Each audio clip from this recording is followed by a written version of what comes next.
2, 1. Start it off, guys. What's going on, everybody? Thank you for tuning in. We got our brother Beto. He's on the sideline a little bit, but he'll be back in, tuning out. Got my brother Nathaniel out here. Say what's up, Nate. Hey. And you know me, Florida Mike, man, representing all the way down south. And got these. I appreciate you, Seattle fans, for them skills, man. I went up there and got me a bag just for y'all. But we here to talk about a lot, man. We got a lot of good content material, man. So we got the bye week in the playoffs. You know, we got Quan Alexander talking about coming back. We got the possibility matchups. We can scenarios we can look at, and we also gonna be kind of digging in just in the playoffs in general, man. The first week coming up, so um, we'll get all into that, man. But first, man, let's talk about this big win that we got. This Dre Greenlaw tackle, man. I mean, man, bro, Nate, what was your response, man, when you saw that play? You know, prior to the play, what was you thinking, and then after the play, what was your reaction? Well, during the play, I was like, oh, man, I hope that Russ doesn't make the clutch play like he has a history of doing time and time again. You know, you put him in that situation and he usually delivers. So, I saw that pass was thrown a little short.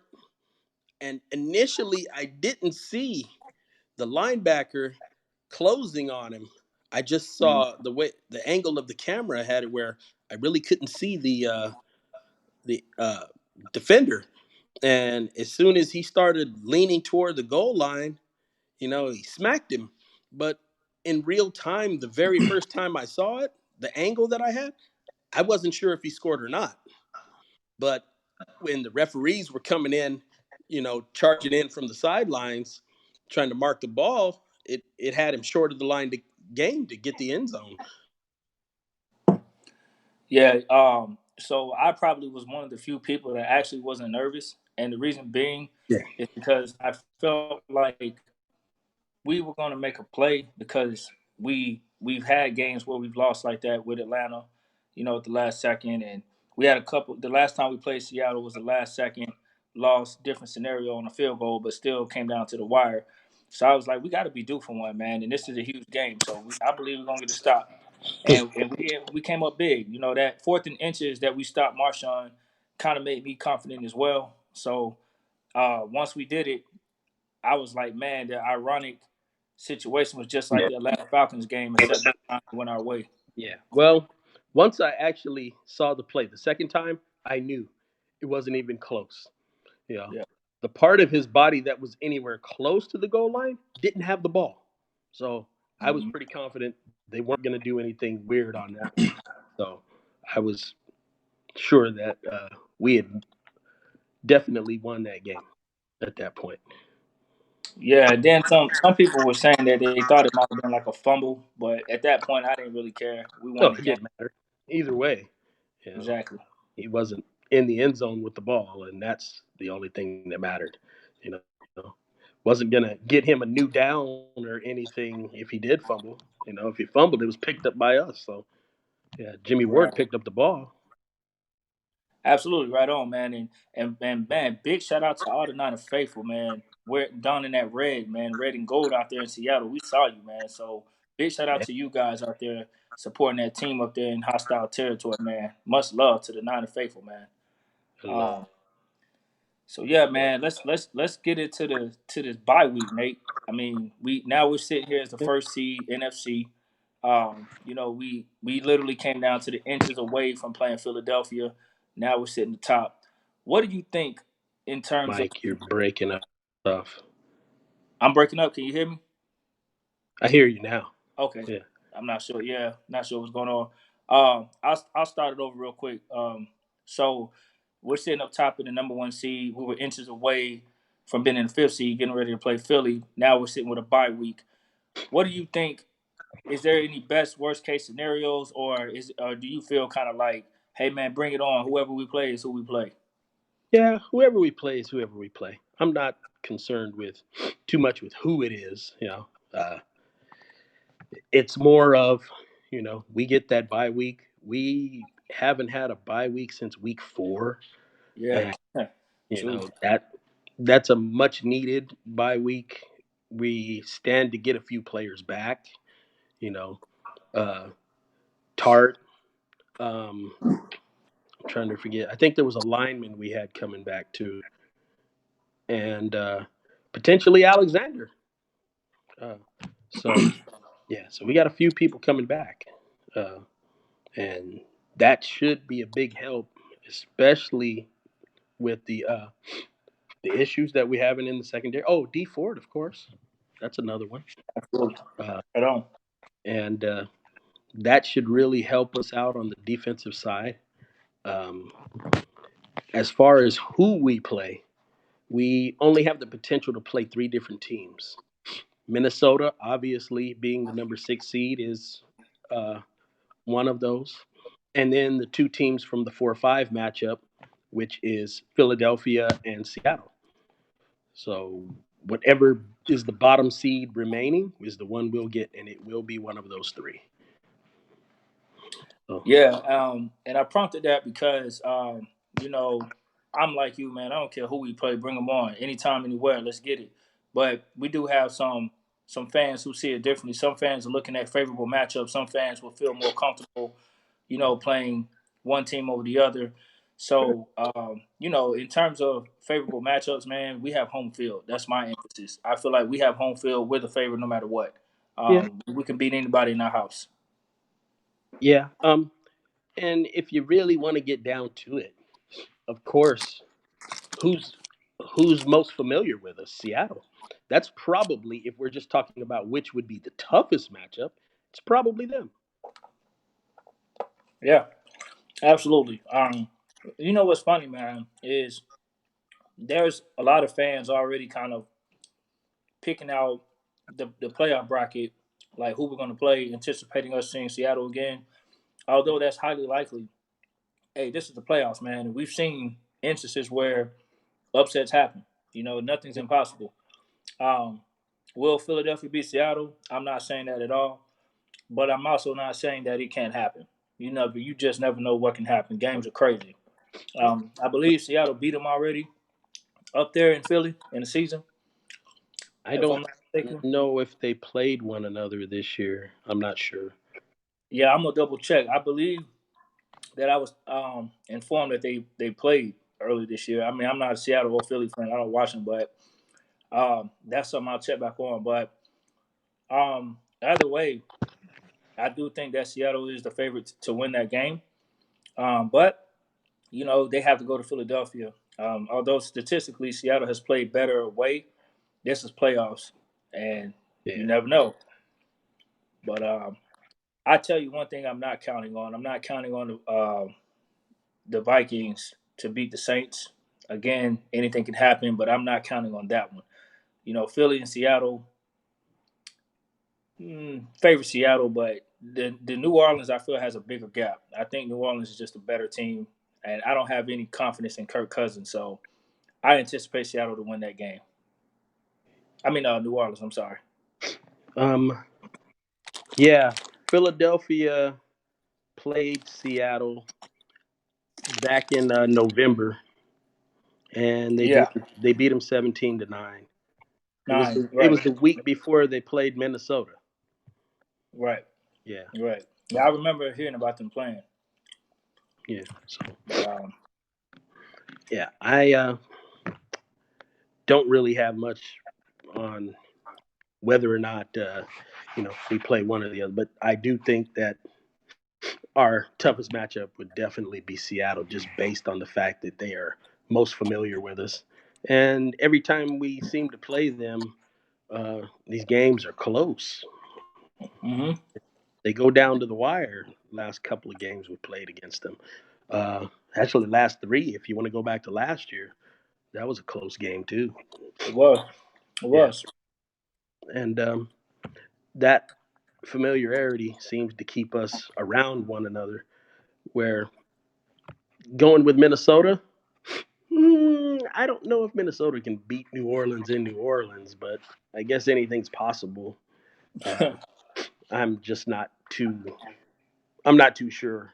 Yeah, I would think that Kirk Cousins will do what Kirk Cousins does: Yep. find a way to lose when it matters most. And You know, this is the stage that he seems to perform poorly on. So I don't expect him to do anything different. Yeah, I concur strongly, man. And looking at the other side in the AFC, in the totality of the playoffs, I don't, New England, our favorite team, right? That's sarcastic, folks. If y'all never tuned in, man, you know that we all hate New England, and it's not about their success. I'm gonna repeat that. It's not about them winning 6 Super Bowls, Yeah, and I'm gonna leave it yeah. at that. I was But as a high school kid, I couldn't stand the Patriots, and I was in high school in the mid and late '80s. So yeah, yeah, it wasn't. It has nothing to do with their success. yeah, because we know that the common response to that is, "Oh, y'all just haters. We got 6, y'all got 5." And it has nothing to do with rings, man. Pittsburgh has 6, and I don't hate Pittsburgh like I do New England. So I just want to clear that myth And up. as I said, Um, they did. They had 0, and I hated them. So Absolutely, absolutely, man. But anyway, the ones who tune in, they know what's up. But we'll say that for another show. But looking at the AFC, I find it interesting that Tennessee match up with New England. The reason why I find that interesting is because New England, I don't know when's the last time they had a first round. I mean, it's been 11 years okay. There you go. mm, That's why it's interesting to me because I don't even remember that when the last that time they they played. actually played in a wild card weekend. Yeah, 11 Yeah, years. it's been a long time. And the funny thing is, New England has this reputation of turning it on in the playoffs, but they haven't been in the first round in a situation like this. So, to me, out of all the games, to me that's the most interesting one for me No, personally. Um, that I'll be trying to observe a little bit, hoping Tennessee wins that game. no. But that's going to be an interesting matchup. And as far as the other side with we got Texas and they're playing Texas is playing the Oh Bills. The yeah, Bills. Buffalo. Hmm. Yeah. I feel Texas will probably win that game, but Really? yeah, I think Deshaun Watson is gonna do well in the playoffs. If he if he does, they should win. I Yeah, know that Buffalo really lacks offense. They're really good on defense, and they should keep the game close, just based on that alone. And that's why I wasn't so sure as to, and I'm not so sure as to who's going to win because I feel like that defense keeps them close, and it might come down to a play late, and they might be able to make it, they might not. But with the ball in Deshaun's hands late, I would probably put my trust in him. yeah. Yeah, and I mean, at the end of the day, man, the season, plays out how it plays out. We're just talking about these playoff format here, these playoff teams. But at the end of the day, this is a 49er show. We're going to cover content no matter what. We got a bye week, so we're going to show a little bit of the format here, but we're going to save the best for last. And that's our San Francisco Okay. NFC West Hey, champ. we've got Charles Perkins saying, "Look at what the Cards did to them." I don't know who them is. I'm assuming he's talking about Seattle. Um, I don't really put too much on that because Seattle versus San Francisco is what it is, and it has nothing to do with what happened in that game. I don't really know. So the bottom line is when we play, it's always close. Seems like a lot of those games are very close, and it comes down to making a play late. Uh, and he did confirm, yeah, Seattle. But yeah, I mean, I can't base it on uh, no Bosa, no this, no that. Well, we had all of that in the second game, and we won by what, 4 inches? I mean, it's still close. So no matter what you have and what you put together, we're still close. So my expectation, if we How you made match a big up with one them, with this it's one. going to be close. Sounds like Beto's background. You are? Yeah. Well, first whether he's round. back or not, I tell you what And is. in a Back situation is like bird. this, so to me, out of all the games, to me that's the most interesting. Hey Beto, we got your background picking up, buddy. That I'll be trying to observe a little bit, hoping Tennessee wins that game. Replay. But Yeah. you know that's going to be an interesting matchup. And as far as the other Wow. side with He's we got listening to it Texas and and in the room, and he's way behind. they're playing Yeah, I hear replay. playing. Yeah, this is what Oh, stuff he said yeah. 5 minutes ago. Yeah, I feel Texas will probably win that game, but really, yeah. Hey, Beto, I think you're in. Yeah, he needs to get out of that. Playoffs, you know, if he does, they should win. So apologize about that quick little delay. Oh wow! Oh, Oh boy. That's family life, man. Yeah, it is what it is. But Hey, it's still all good, man. It's part of the show, man. He got a family. Much respect to that man I and his see family. clear. All Everything's good. clear. yeah, but it sounds like At it's the bottom. right on the microphone now. Not good. Yeah, I'm not sure if he's aware that his noise is on the show. Trying to get attention. I don't know if you could text him Yeah. or somebody in the chat and be like, hey, He's probably hearing it, but you know what? He's 5 minutes behind. So, you know, I was hearing what they were saying, stuff that was said a while ago. But then I'm like, oh, I need to get okay. but yeah, as far as what Seattle did with Arizona, I mean, teams match up with teams differently, man. You know, at the end of the day, when we played Seattle, like Nate said, man, they played us down to the wire twice. So we had chances, and actually in both matchups, we should have won that first one, and we could have lost the second one. But ironically, it was flip-flop. So we missed the kick, they executed, and then they came down and we stopped them. So we're 1-1. So it is what it is. But you know, I think at the end of the day, man, playing Seattle again, it might not be as bad as people think, because this time we will have Dee Ford. They haven't seen him yet, and we'll be back home. We know it's a playoff atmosphere, and honestly, I think it'll be another close game, but I think we can pull it out again. Yeah, well, I'm not worried about Seattle as much. You know, I'm not worried about any of them, but the bottom line is You know, they're saying, probably going to be close. no. Yeah, I know they want to get out of it, man. If I let them on, you're like, no, Nico. So what am I Yeah, gonna do? you're not gonna he's in there right. Yeah. Oh, they want to come out. I don't blame them.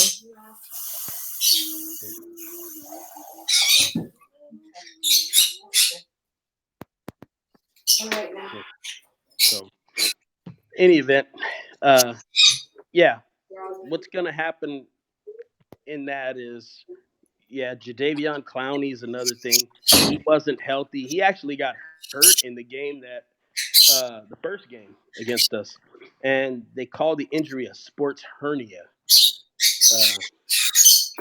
And you know, that's not something that you just recover from. That's a pain tolerance thing. You actually have to have surgery for that. If he has surgery, it ends the season. So he's going to have to play through the pain. So he's going to be what he's going to be for the rest of the playoffs. As far as the running back thing, running backs have been trashed. You know, they've got 3 guys who are out. They're, from every indication I see, that they're not getting any of those 3 back. So they'll be going with what they did against us last week. So, Oh my goodness, that's a big one. Yeah, I mean, they use Homer Very big. in a variety of ways. I believe he went to Miami in college. I think I remember seeing him in college. It's a hurt. It's a hurt. I remember how the Hurricanes used him in college. I believe he went there. That's the biggest one. Like, But yeah, you know, he's a versatile player. But at the same time, they are limited. They have to depend on a couple other backs to carry that load, and you know, it's going to be challenging for them to have that progressive run game. It's going to require Wilson to make up for that as he does. But I think Get it I off. think San Francisco having this bye week is so advantageous and beneficial to being home. I really see us being a different team. One of the things that I said at the beginning of the year was I do believe we make the playoffs. I called a wild card, so I didn't I just know tried that we would be the number one team. I would talk the other teams telling them we will be the number one seed, but in my heart, I really felt like we'd be a wild card. But Oh, to see that we could surpass my Oh, expectations. I remember that smell. Definitely remember that smell. Mm-hmm. Oh my goodness. Yeah, when I started about that so many. yeah. What smell? That's what The it is. little mush. But, He's What got to know. smell? This smell? That's what led me to want to sniff cookies. He's Yeah. got to know. Don't sniff got- yeah, I don't know if he can see the screen or if he can hear us, but we got to get word to him, man. His background noise Yeah. is. Well, he's got to know. Yeah. He, the way that room is set up, he's got to be in the room. He's got to know. Yeah. You know what, babe? I'll be right back. These guys, I don't know if they're having a problem or what. Yes. What? With this. Yes, there is a problem. They're on a Hero? different team? Hold on, boo boo. Sorry. Are they on a different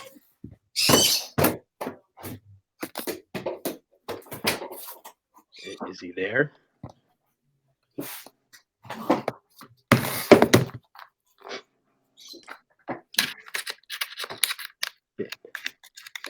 Now he wants to type it? He can't hear us? Hey guys, can you hear me?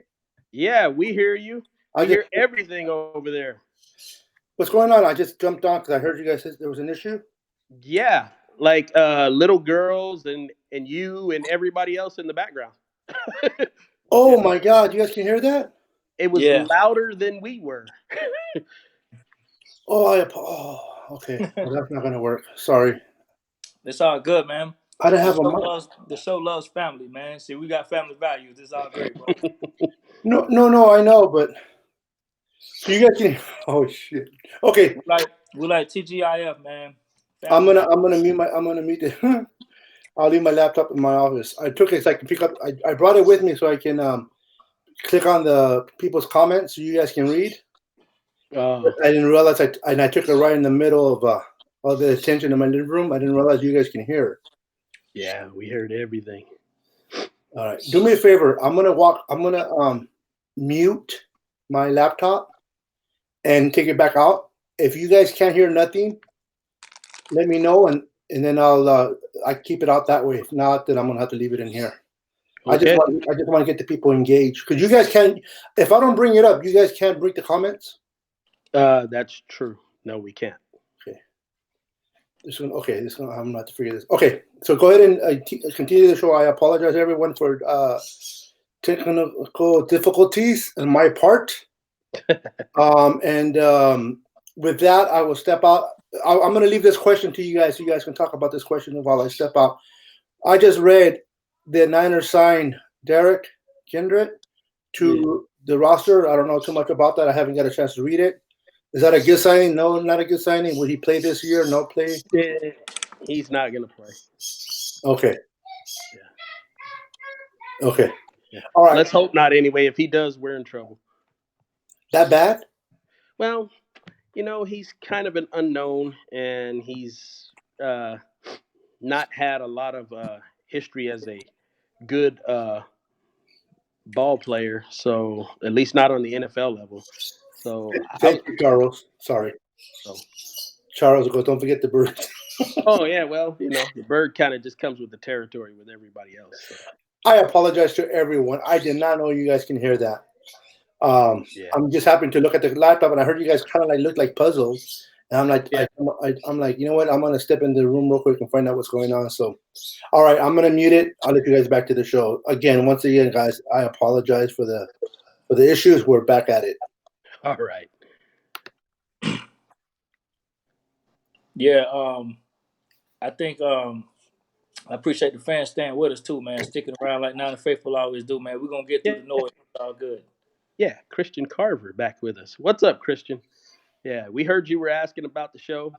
We had some technical difficulties earlier, so we had to fight through those even before the show started. So apologies for that, but everything I hope is up and running just fine. I I think I'm hearing bird background, so I'm hoping it's just the birds and not everybody else. So I think I'm hearing bird background, so I'm hoping it's just the birds and not everybody else. Yeah, there's the feedback. I think I'm hearing bird background, so I'm hoping it's just the birds and not everybody else. Yeah, there's the feedback. I think I'm hearing bird background, so I'm hoping it's just the birds. It keeps replaying. That's the feedback.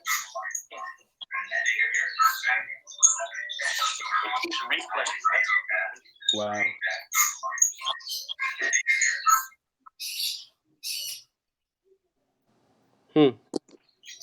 Okay. Well. Carry on. Carry on. What happened now? We can hear like feedback. Yeah, I like heard myself say the same thing like 6 times. Are you serious? Yeah. Oh man, I'm fired. Wow. Okay, I'm trying to figure this out. Okay. Do me a favor. If there's any issues whatsoever, and I can't hear you, just give me 2 thumbs up at any moment. That'll alert me that there's an issue and I can work on it. Okay. So, because I'm watching but not necessarily listening. So if I see you guys show 2 thumbs, and remember, there's a little bit of a delay from when you guys do it to when I see it. So give me about a minute and a half to see it. But I'll keep an eye out for that. Hopefully we dealt with it and we're good to go. Okay. All right, guys. Oh my God, sorry. What's up, Samuel? Welcome to the show. Yeah, so I think at the end of the day, with the San Francisco 49ers, we need to play our game. We just need to execute. We need to continue doing what we're doing and not worry about too much of who we're gonna play or who's next.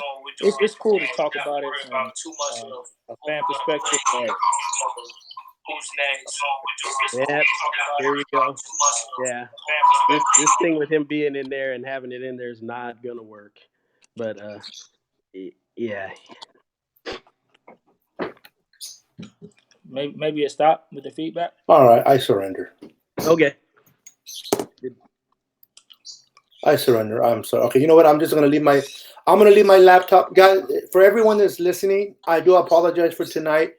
I'm gonna leave the laptop in my office. There'll be the 2 guys up here, Mike and Nathaniel, will be commentating for the rest of the show. They will not be able to read your comments, but go ahead and type your comments. I'll be responding to you guys' comment via my iPad, and I'll be the one responding. So you guys look out for Niner Signals. I'll be responding to your comments as my 2 guys up here continue just to host the show. Otherwise, it's going to be a lot of feedback, and I apologize for that. Let me see what I can do about that. Maybe I have a workaround here. Let me see what I can do. So there's no background noise now, right? There's no feedback. All we were hearing was you. Okay. The birds. How about now? Hearing a little bit of bird noise and you. That's it. Okay. Do me a favor. Once you hear no more birds, show me 1 thumbs up. Let me know that when everything's quiet on my side, just give me a thumbs up. Okay, guys? Will do. Here we go. 1, 2, 3. Pause.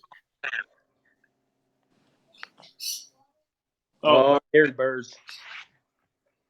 You guys can hear? I can hear you. Yes. How is that? And I hear birds. Yeah. Oh, I know why. Give me a second. Okay. Like this. I actually have the chat. I can read some stuff. That's cool.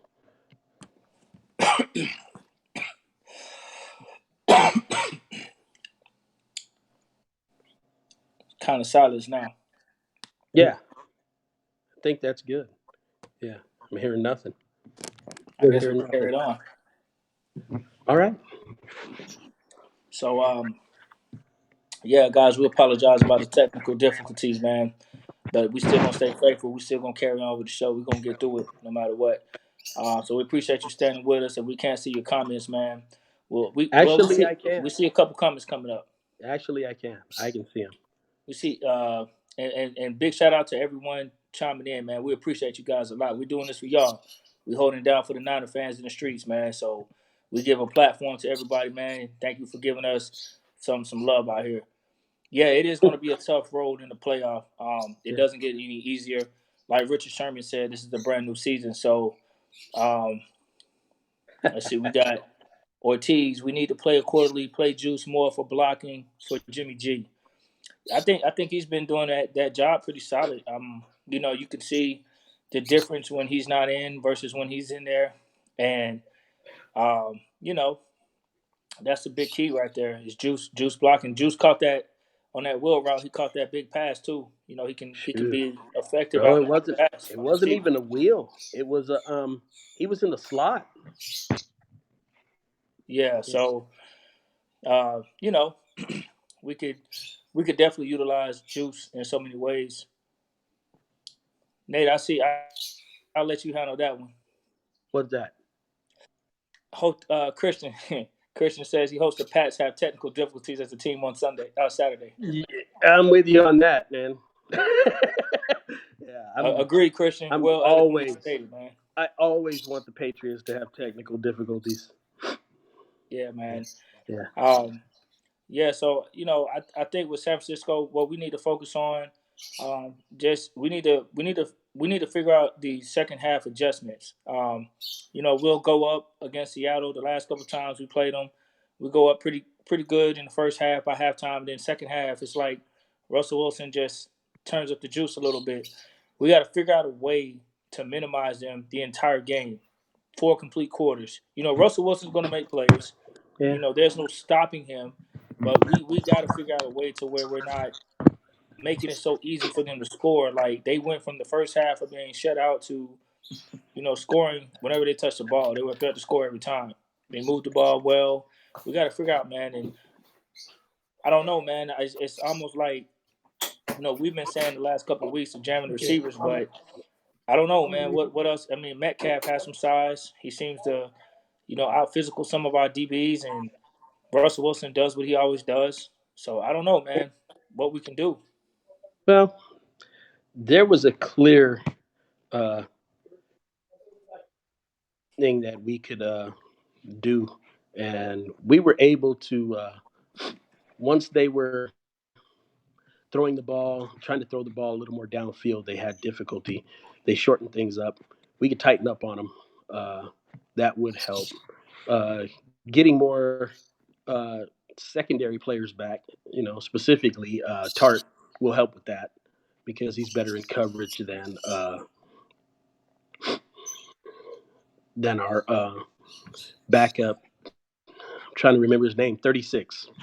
Uh, Mm-hmm. yeah, he's better than him in coverage, so that'll help. Marcel Harris. Harris, yes. Yeah. And that's going to be a plus. Getting more pass rush from D Ford in passing situations. Thank you, Ismail, with Harris.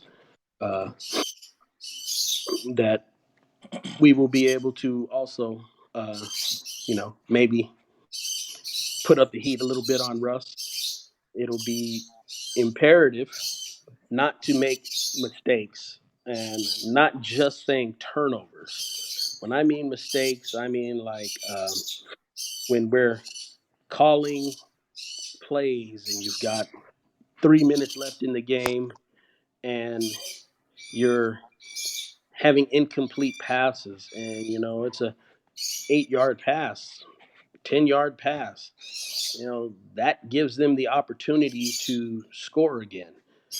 And we can't give up cheap points. That's the bottom line. We have to get away from giving up cheap points. So what is your take on getting our injured players back, Tart and Ford coming back? Do you think that they'll have some rust? Do you think that they'll be able to pick up where they left off? What's your take on that? Yeah, there's no way to really gauge that. You just put them in there and see how it goes. You know that they're a clear upgrade to who's playing in their place. So all we can do is put our guys in there and hope for the best, and hope that they're still going to make an impact. Did maybe Christian catch that? It says that Beto made him a moderator. So, not that I see anything so far in our chat that really needs to be moderated, but that's cool. Welcome, Christian. Yeah, it makes you part of the team. Absolutely, man. Big shout out to Christian, man. He's always on the show representing. Yeah, so I agree with that, man. I do think that having Ford back and Tart back, despite being out for a length of time, is certainly an upgrade.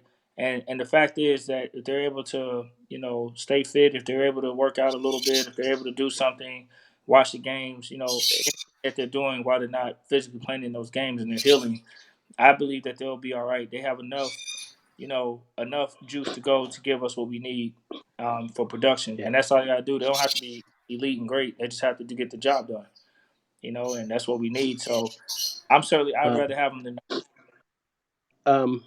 He's asking if we can hear the background. Beto is, and we hear birds in the background, and that's it. Yeah, I can't really see the comments pop up as much, but I can still hear the noise. Mm-hmm. Yeah. Okay. Yeah. I'm not sure if you're able to see the comments, Nate, on your side. Yes, I see him. Yeah. Okay, I have can't see. I have a second window up that's YouTube, so I'm able to see them. Oh, okay, got you. That's cool. Yeah, but I think those guys will certainly help. He'd be a huge upgrade. I'm going to be looking at. I don't know who we're playing, obviously, but it kind of depends on who we're playing. But if it is Seattle again, I'm actually going to be keying in on Deebo Samuel.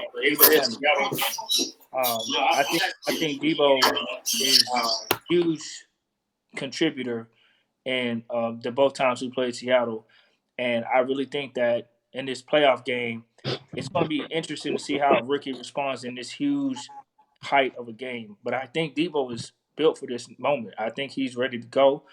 He's played in the SEC football. He's seen big venue games and high pressure games before, but it's nothing like an NFL playoff game on this magnitude. So I'm going to be watching Deebo Samuel, man, despite who we play, especially if it's Seattle, just to see how he looks out there, how he goes. But I'm confident in that young man. I think he's going to do his thing. Yeah, he's shown all year long that he's not too. The moment's not too big for him ever, and yes, he does make his mistakes, but I think that's part of being a rookie and just part of the learning process. I think he was tied for second in the league in drops, but along with those drops, he made a lot of plays.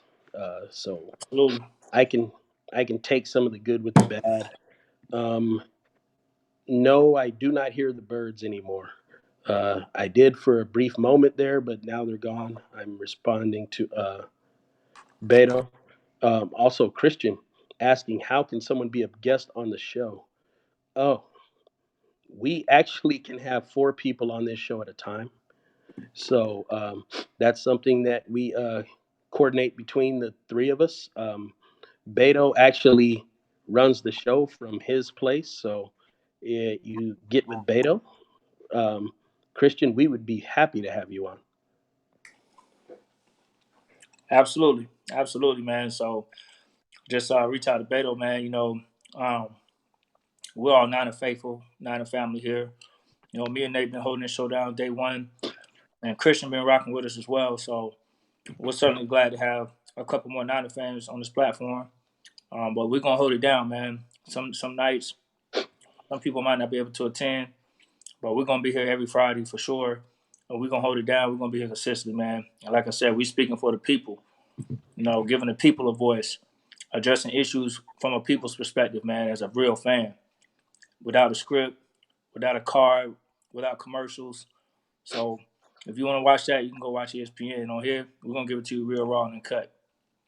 But yeah, man, I think this home field, man, is so sweet. I mean, if you would have told me last year, after the last game of the season that we played, that we were going to be the number 1 seed in the NFC, man, I'd have been like, wow, you got to be kidding me. At the beginning of this year, I would have laughed at you. Yeah, whatever. Right. Like, Now, no way. granted, in fairness, we had Jimmy Garoppolo this whole season, so the possibilities were there, but I don't think anyone ideally saw that because we still have a young team. You know, at the beginning of this year, how many of us Niner fans saw the emergence of Deebo Samuel from the first half to what he's doing now? You see what I'm saying? And being honestly speaking, man, Deebo had some drops. There was some people weighing in and forgetting he's still a rookie. He's still growing, but he showed promise, as he gotten better in the second half of the season. It's a much different Deebo Samuel to me after that, you Yeah. know, in the second half of the season versus the first half. And that's expected. He's a rookie. Yeah. I was kind of I lucked up and dumb lucked. I was real close. I said that he would have 800 yards at the end of the year. Now, mind you, I might have hit on that one, but I said Dante Pettis was somewhere in the same neighborhood. I said that he would have somewhere in the neighborhood of 700 yards, and I was way off on that. You know what though, Just man? guessing. That's I don't care about numbers, but Oh yeah, we know that. But yeah, that's not a bad assessment though, because if you look at last year for the games he actually played, Dante Pettis, you would think he had potential coming in this year. He had I believe the first game we played against Minnesota last year, he had a score. He got hurt later on as the season, but then when he came back, he seemed to pick up steam. He seemed to play better. And then this year, he just went into the doghouse, man. And I don't know what happened, man. I guess Debo the spot, but. Um, Debo is emerging, and we hope that continues to go. And Debo has been healthy, so I don't know if Pettis is hurt a little bit, dinged up, or he's just underperforming, not meeting expectations, or what. But yeah, Debo is the guy that has emerged, man, to the guy that we thought Pettis would be. And so I just hope Debo continues to play with confidence and steps up. Don't let the game get too big, and that goes for the whole team. We got a young team. Most of these guys have never been this far successful. Most of the guys, and with the exception of a few like Garoppolo and Sherman and other people who've seen this level of play. Telvin Coleman, been in a Super Bowl before. I yeah, mean, I think at the end of the day, this team is ready. I really think we're ready to win, and I believe I believe we are very capable of winning the Super Bowl this year. yeah. I might feel that, but as far as Garoppolo, I don't see him as one of the one. I mean, he's sat from the sideline on this level, but he really hasn't played in a game, no playoff game experience. So when you look at that, you basically got Sanders, Sherman, um, Staley. Yeah, it's a pretty short list. Sanders, of course. Oh, by the way, a lot of people mentioning Sanders and how they feel like Debo really benefited from having Sanders there. And I'm going to have to agree with that because he really started to show himself once Sanders came to the team. His play really picked up once he got there. So I don't know if it's as a mentor, is he schooling him, or was it just something that just happened to happen and it's coincidence? Nonetheless, he's done a fine job, and Debo has improved drastically from the first half of the year. So I'm pleased with having them both, and you know, rounding that out with Kendrick Bourne's timely play.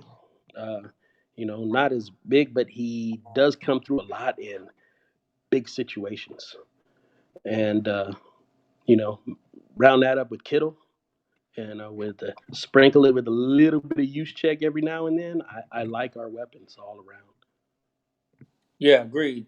Um, yeah, and I agree with you. I was looking more like the fact that Garoppolo, in particular, although he didn't physically play in those games, he was behind that Tom Brady, and he was able to observe that experience, which helps from seeing it in person. Because being there on that field, seeing those close games, and seeing how clutch Tom Brady had to come through to win some of those games, it does help. And I think that's why Garoppolo is one of the few quarterbacks that left New England that is exceeding in this high of a level because he's seen those in-game experiences on a consistent basis. he stayed there long enough to be able to get those experience, and I'm glad we got him. I'm so glad. Aren't you Niner fans glad that we got Garoppolo and not Kirk Cousins? I mean, because there was a time where we were looking at Kirk Cousins, but thank goodness Garoppolo fell in our lap. So I'm happy for that. But Yeah, because we were headed to a world of Kirk Cousins, I think, and Kirk Cousins is not a bad quarterback. The only problem with Kirk Cousins is it seems like when the pressure mounts, he folds. yep, So he'll be one of those guys that you see out there, uh, 350 yards, completing 65 to 70% of his passes, couple touchdowns, two or three touchdowns, and you know, maybe he throws an interception, maybe he doesn't. But there's just so many ways that don't show up on stat sheets that he doesn't come through. It's like he'll right. like light the world on fire for you know for 54 minutes of the game or 55 minutes of the game. You get into the last few minutes of the game, and all of a sudden he's turning it over on downs. So that doesn't really show up on the stat sheets other than incomplete passes. But he's missing guys. And either that or maybe he'll throw that timely interception so he'll have 3 touchdowns and an interception with 340 yards. And he finds a way to not come through on a regular basis. The only thing he's good at is he gets out there front running and the team is well ahead and he's really not put in a position to choke. But if it's close, he's probably going to find a way to lose. Oh yeah. And Jimmy is just the opposite. Jimmy seems to come through in those tight situations. He seems to actually elevate his game. Sometimes when he's had a poor game, he'll come through late. So what do you think about Garoppolo in totality of the season? Because we have, a lot of people are going to have their take on Garoppolo. They're gonna look at, okay, the first half of the season is perceived that we didn't have as hard of a schedule, and then it's going to be looked at as he had a good game against New Orleans, but then he came back against Atlanta, didn't have such a good game. Then he came and played against Seattle. The first matchup, didn't have a good game, but then redeemed himself against the Rams, and then came back against Seattle and played better. So some people have mixed reviews, but me personally, and I'll get your take on it as well, Nate. But me personally, I love Jimmy Garoppolo. I feel like he's our quarterback. I feel like he has played well this season. 13-3. Enough said. Yeah, I mean, you don't have to sit up and look at because once again, I tell you, numbers, stats. What's my line? Goes back to an old Justin Smith line. Stats are for losers who won the game. That's what he said. I remember it was right after 2011, right after they played Philadelphia, and Philadelphia had all these gaudy numbers, but they lost the game. Uh, Yeah, and my thing is this: Jimmy does what he needs to do to win football games. If he's got to exactly. throw for 350 yards, he throws for 350 yards. If he completes 16 of 22 for 180 yards and we run for another 175 to 200, you do that. He is the captain of the ship. He runs the show and does what he needs to do to put us in position to win. And if we need something more from him, we get it. If we don't, well, what do you need it for?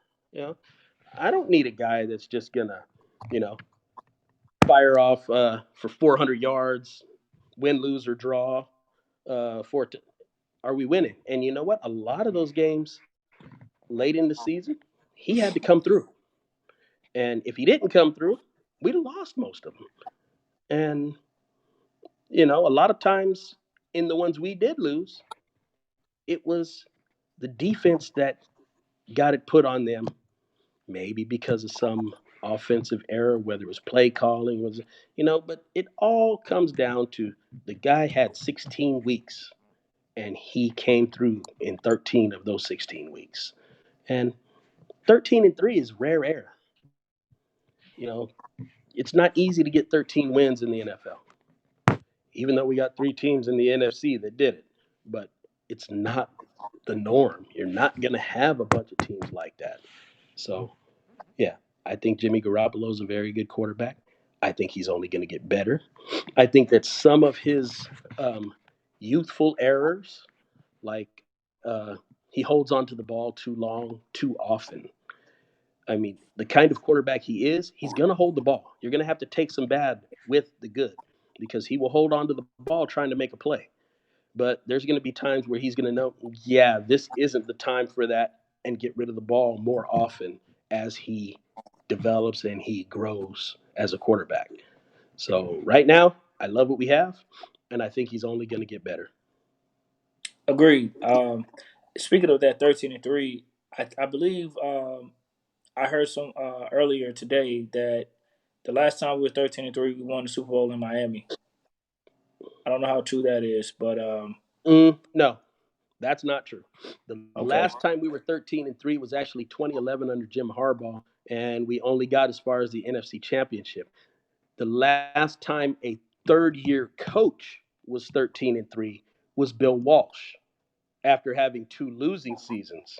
So it came like this: 2-14, 6-10, 13-3. Those are exactly Bill Walsh's one-loss records in his first 3 years, and he won the third year. So that might have been what you heard. Okay, got it. So maybe that's what they're saying. Maybe they're saying that we had the same record, as that era, that tenure, and maybe it's our year. Yeah, perhaps. That would be ironic. I mean, if you think about it, that would be really huge to say we won a Super Bowl because this would be the second time that we've had an identical. Yeah. This Well, would be the sixth Super Bowl, the second time. the thing in this is, era. we had that 4-12 season in the mix. We did this one with Kyle Shanahan, but the season prior to Kyle was a 2-14. So. Yeah. But yeah, I don't know, man. So I'll ask this for the viewers watching. You guys are welcome to comment. Like I said, I can't see your comments. Bro, Native, fill me in. What team? Let's say we get to the Super Bowl. What team do you want to beat from the AFC? Boston next. I know Nate's answer.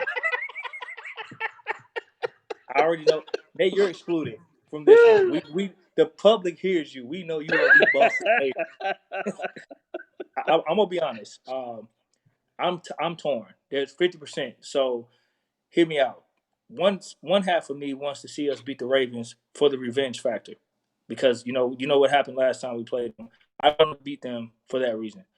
On the other hand, I want to beat New England because I think it'll be a great storyline to see Tom Brady lose to Garoppolo.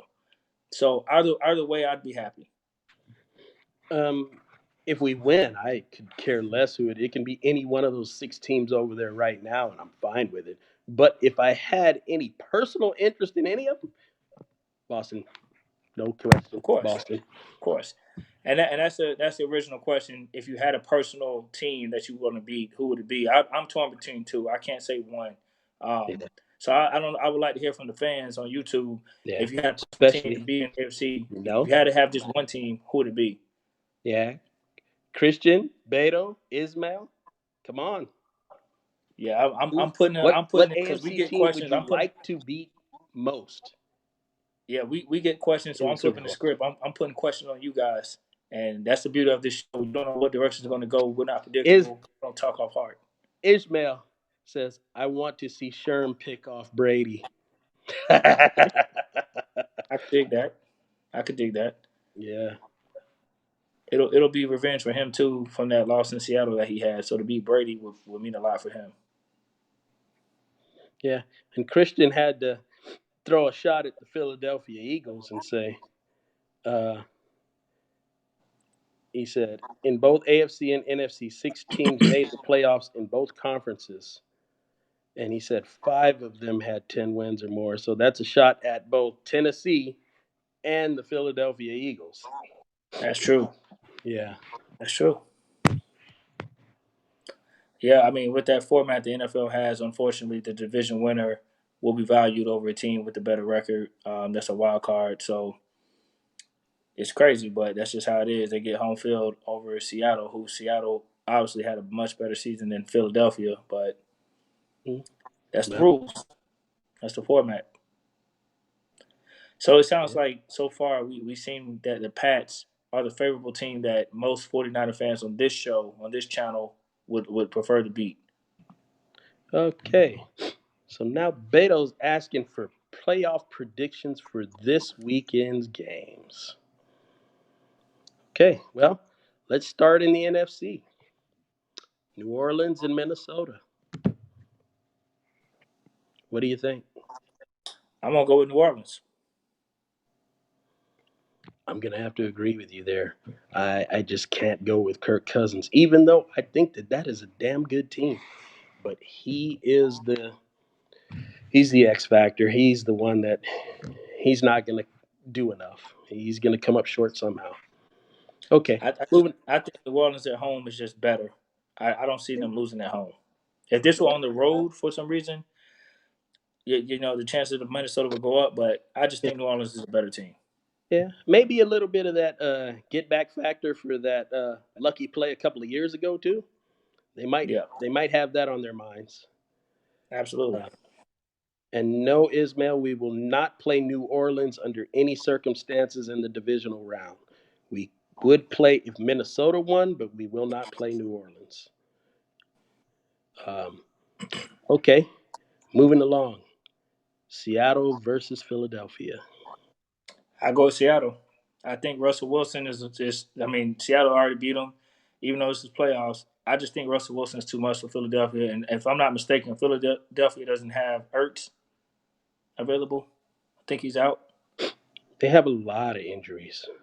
Yeah, I think that's so. I just think Seattle's a better team. I mean, the NFC West is where it's At at. this Even though, at this point, they are the better team. I agree. And Beto, yeah, we're gonna have to lock down the details of that bet because we made a bet, but we didn't discuss exactly what it was for. So we're gonna have to lock that down because he decided that he was taking Philadelphia. oh really, he's going with the underdog. Yeah, I don't know why, but yeah, that's what he's saying. If I had to pick an underdog, I would take my chance with Minnesota before I would Philly. Hmm. I don't know. I don't really like either one. I don't think I either think they're one, but both in I trouble. think Minnesota is a better team than Philly, and they have a better chance to beat New Orleans. But Philly, I just don't. I don't see it, man. I just don't. I don't think they're just in there because they have a weaker division. A team that Dallas team that severely underachieved. So their division's not that great. That's the only reason they're in there. They're in there by default. Yeah, I feel the same way about that Philly team. But I got Beto in the comments right here saying Eagles will win playing at home from one another. I think they can pull it off. And he said, Well, "Fly, Eagles, fly." I was like, "I'm gonna clip some wings now. Get out of here." I mean, it's good to have optimism, man. But Yeah, if he wants to just give me another easy bet to win, I'm not gonna say no. So, starting out the new year losing, right? yeah. Hey, okay, let's move over to the AFC side now. Patriots. So we got the Patriots playing Tennessee. And no matter what I feel in this, I have to go with Tennessee. Well, for me, I would just say that I don't think Tennessee's gonna come out victorious, and I'll leave it at that. I'm Well, not gonna say the other team's gonna win. I don't want to say that. I'll just say Tennessee won't win. yeah, well, you know, I'm going to keep hope alive. Now, listen. I'm gonna say this though. Tennessee obviously is a team that got there with similar situations as Philly. Not maybe not as the exact same, but they are capable of upsetting They, that team over there in Boston. Absolutely. they were It's just actually they caught lightning in a bottle at the end of the year. So, right. you know, if the Patriots seem to have the same inept offense issues, I could see that one going bad for them. Yeah, I think if there was a game that was going to be upset in the first round, it would be that one. I would say that has more likelihood to happen if there was an upset rather than Seattle and Philly, or New Orleans and Minnesota. But I don't know that Tennessee is going to win this, even though that other team hasn't played in a wild card in a decade. I think that they have home field, and I just think when it comes to the playoffs, they have a history of turning it on. So until they lose, I'm not going to bet against them at this stage. Mm, that's yeah. Christian Carver brought up ever since Tennessee benched Mariota, they played better with Tannehill under center. Yeah, Tannehill was trying to play like he was trying to be the second half MVP of the league. That dude was, you know, playing better than I ever remember seeing him play. So, yeah, that is probably the upset. Yeah, that's probably the one. Well, but then again, you've got the 4 versus 5 over there with Houston and Buffalo. That's Yeah, a good one. That's a good I one. stand That's on. probably the best matchup of the weekend as far as two Yeah, fairly evenly matched teams. sure. Yeah, I stand on what I spoke earlier. I believe Houston wins that game, and I believe Deshaun Watson gets it done. I think he makes enough plays to beat the Bills. I think he has more offense than they will. Oh, they definitely have more offense. Yeah, But on the flip side, Buffalo's defense has kept them in a lot of games that you would not think they would be in. You know, yeah. I mean, look at how they hung with the Patriots. They were dogfights, both They of were. them. They were. Um, and lastly, you had them against Baltimore. Yeah, Yep, that was a good, tough game. it Uh, was. so no matter who wins that game, I expect that game to be close as well. Christian Carver asking, Yeah, would you cut that Mariota? probably. If I recall, Mariota's contract is about to end. Is this, him and Jameis came in the same year. Is that 4 or 5 years? I think that's the fifth year. I think that's it, right? Yeah, they came. I think it is the fifth year because um, didn't he come in around 14? I think so. But you know what? Don't quote me. It's 14 or 15. I think that It their might be. It contracts might be are up. 15. It might Yeah, be 15. yeah. I think their contracts are up though. And I don't believe that you have to cut Mariota. I think he's a free agent. Yeah, I'm a huge FSU Yeah. fan in college, and Yeah. that was the year Winston lost to Mariota in Christian or Chapel. Beto or one of you, can you check to see if Mariota is actually whether or not he's going to be a free agent or not? I believe he is. Yeah, I believe it's been almost 5 because it probably was it was 15 when they Yeah. came out, I believe. Yeah. Let me see.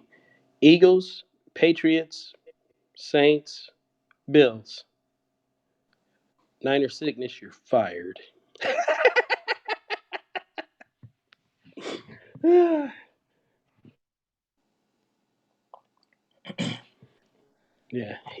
Yeah, that was the 4 teams that Beto chose. Eagles, Patriots, Saints, Bills.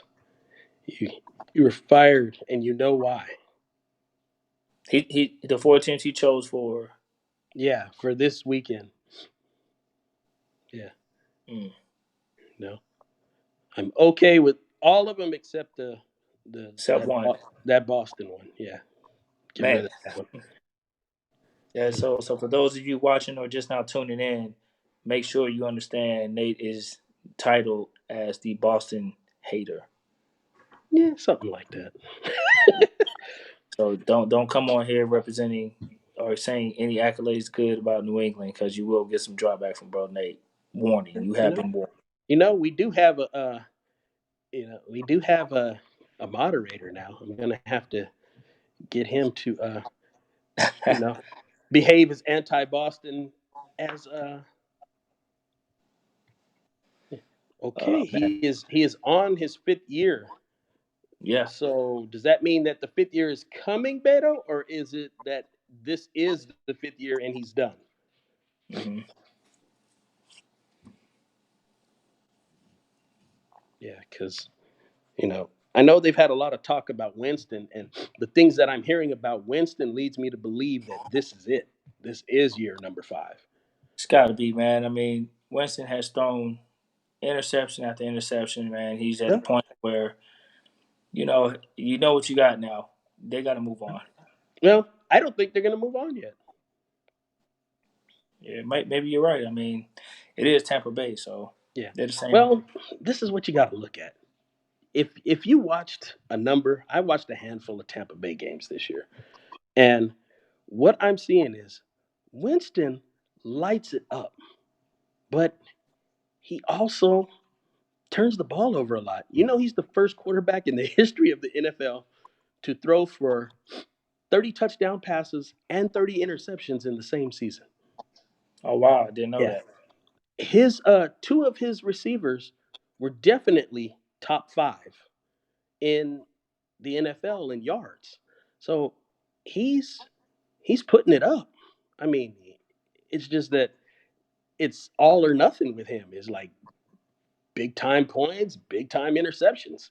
So, you High get in risk there in reward. that team, it's actually a scary team to play because you can go in there and they can drop 35, 40 on you, or he can get in there, run up and down between the 20s and turn the ball over a bunch and lose by 3 touchdowns.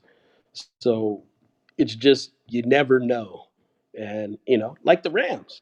The Rams got in there. He threw 2 interceptions against the Rams. They lit the Rams up because he They was did. on. Other than those couple of plays, he was on. He was killing them. And there's a few teams that experienced that this year with them. So, maybe he's with Bruce Arians. It's the first year. Maybe they might try to go back to the drawing board and see if they can get him to cut down on some of the poor throws. And yeah, they might hang on to him for another year. Yeah, I mean, So, to any fans um, of oh, by the way, it is his 5th year coming. So he does have one more year. Him and Mariota have 5th year options. Um, I would probably, honestly, keep Jameis Winston one more year, just hoping for the best. If I was Bruce Arians, I would probably let Marcus Mariota go. That's my feeling. let's say hypothetically for just being a fan of the sport, if Tampa Bay decides to let him go, my question to these Bucks fans is who do you want? Who you going to get? What's out there that you feel is better than Winston? Well, I mean, I don't know where exactly they are in draft Mm. placement, but there's some draftable quarterbacks out there that, perhaps they might be interested in putting on the bench behind him for a year. And, you know, if he doesn't do his thing, you know, moving on. But if he does, maybe they stick with him. It's kind of like that move that think back to San Diego when they had Drew Brees. And I think it was right before Drew Brees' third season, they drafted Phillip Rivers. Well, they didn't draft him. They actually drafted Eli and traded for Phillip Rivers. But, so Phillip Rivers was there. They actually dogged Drew Brees and franchise tagged him after. No, it was his 4th year. I take that back. It wasn't. And they franchise tagged him for 1 year. And then he said he would never play under the franchise tag again. And the last game of the season, they were in this meaningless blowout game against Kansas City where they were down big time. And, there's like 3 minutes left in the game. And he ends up separating his shoulder, getting hit late in the game, which you don't do that with your starting quarterback in a meaningless game. And it's a blowout. So they moved on from him. Well, you see how that ended up. You see where the Saints ended up, and Phillip Rivers was a good quarterback. I think he's past his better days, but I can't say it was a terrible move to move on. But I probably wouldn't have because Drew Brees had notched a couple Pro Bowls and looked like he was an up and coming quarterback at the time. Right. Mhm. Yeah, I mean, and that's the thing with this league, man. You never know what you're going to get. I'm sure those Charger fans now are kicking themselves in the head, but you never know, man. I mean, then he could have came out, and Rivers could have had this progress, and Breeze could have, went down. We don't know, but that's the risk reward you got in the NFL when a guy gets hurt. You don't know how he's going to come back and respond. And for Breeze, it worked out. So, Yeah. um, you know, that was a business decision you just can't know. Those things you just kind of got to gamble. They gambled. It didn't work out for the Chargers. It worked out for the Saints, and they are where they are now. Uh, but yeah, San Francisco, we got biggest thing is we staying healthy in this playoffs, man, and make a strong playoff push. We cannot get comfortable with any lead or any height. We got to continue to grind and work just as hard as we did this season because these next three critical games are going to be tougher. In my book, we're going to get everybody's best shot. The road comes through San Francisco, so teams already know that they're going to come in with their best shot. We got to be ready to swing back. Yeah, no doubt. We definitely have to, we want to punch them out early. Right. I noticed that our team is dominant when they get out there.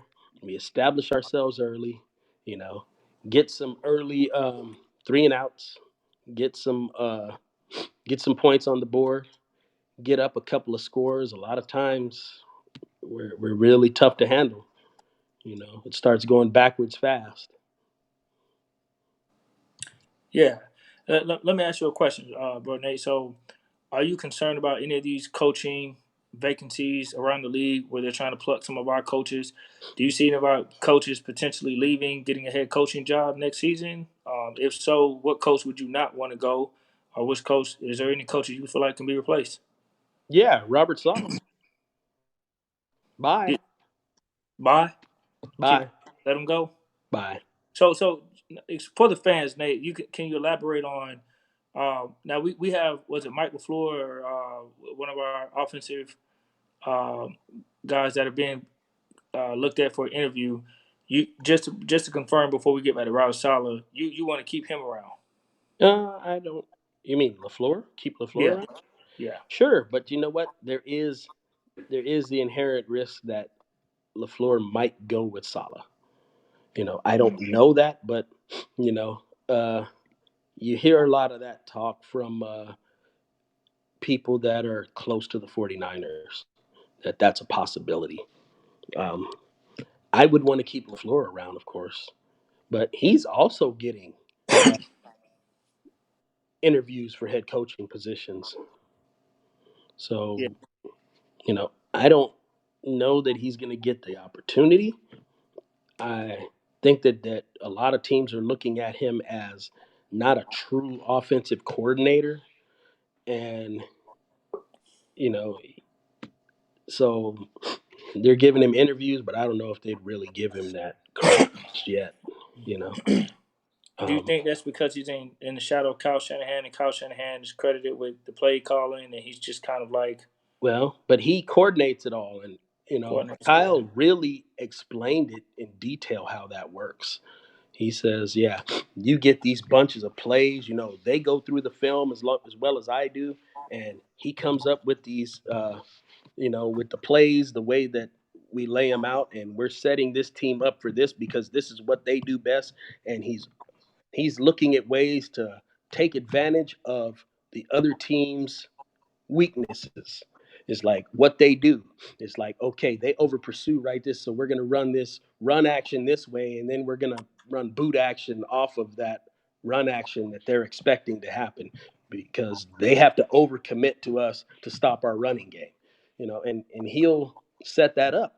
And then he's like, okay, but now we're gonna set up a shot play off of that because we're gonna run this jet sweep motion, and they're going to think that it's going that way, and we're going to leak the fullback or the tight end out the other end, and they're going to be, or even a wide receiver, no matter who it is, leak them out the other end, and they're going to be in space.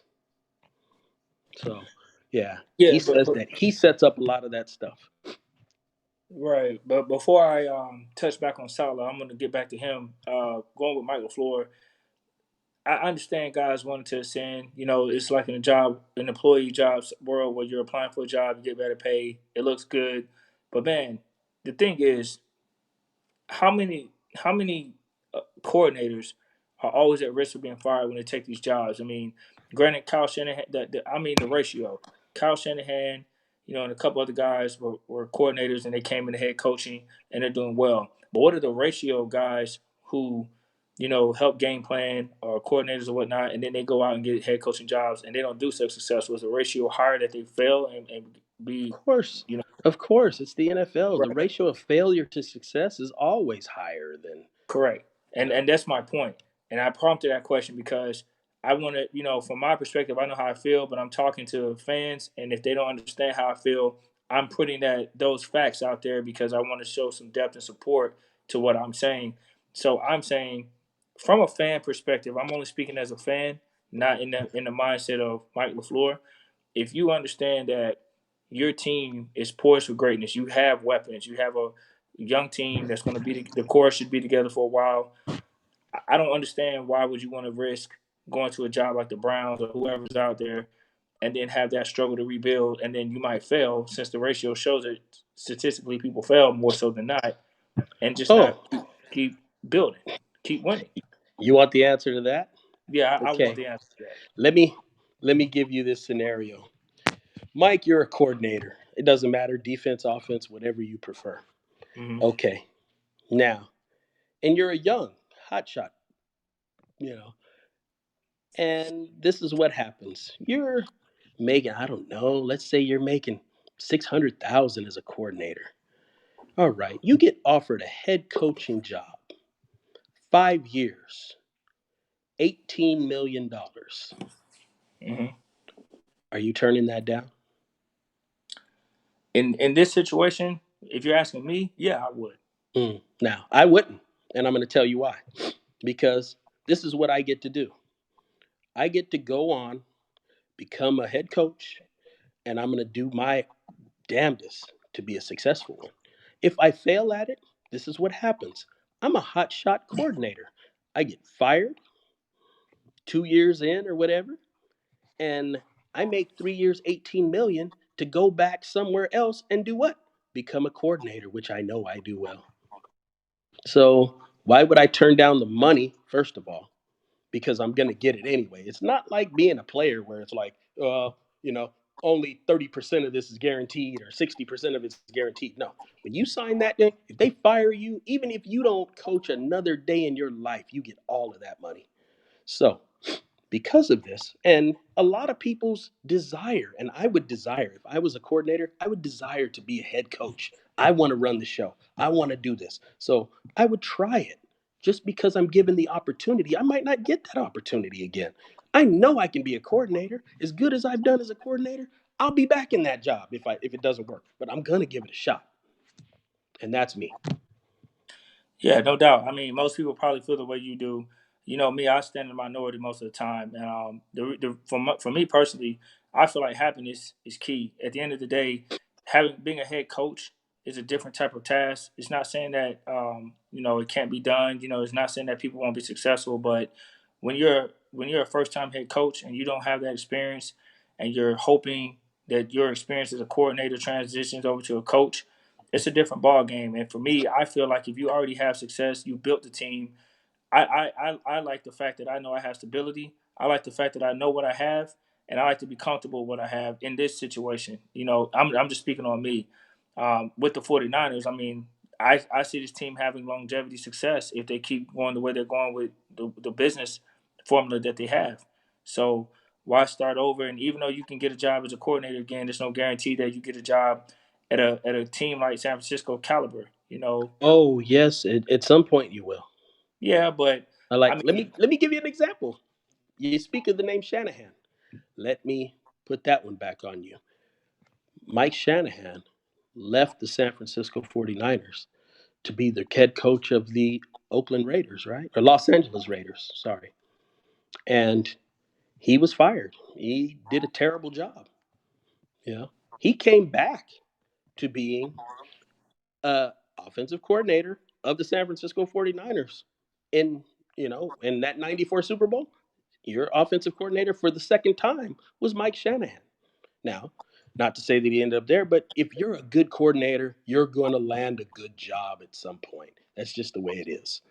Um, and then what did he do? He left. He went for that Denver job, and the rest is history. He won Super Bowls as a head coach. And my thing would be, I'm in coaching because I want to reach the pinnacle of coaching.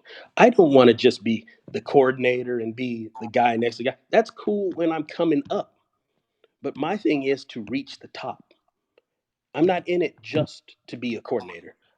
I'm doing the coordinator thing to learn and to get my shot. That's why I'm there. So that would be my philosophy in it is let me go ahead and get some head coaching experience. If it works out for me, like Kyle Shanahan, it worked great for him so far, 3 years, and he's got a 13-3 team first round bye.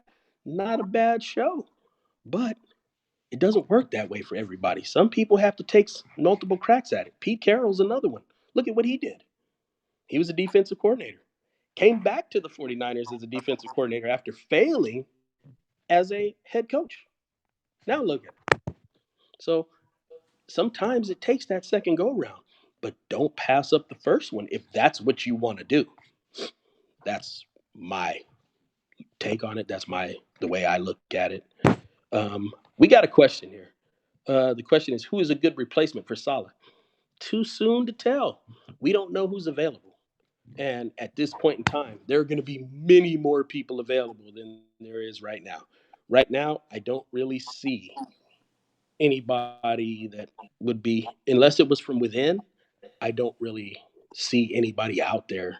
I can think of a few people that would fit, but right now they're currently employed. So I'm not even going to bring those names up.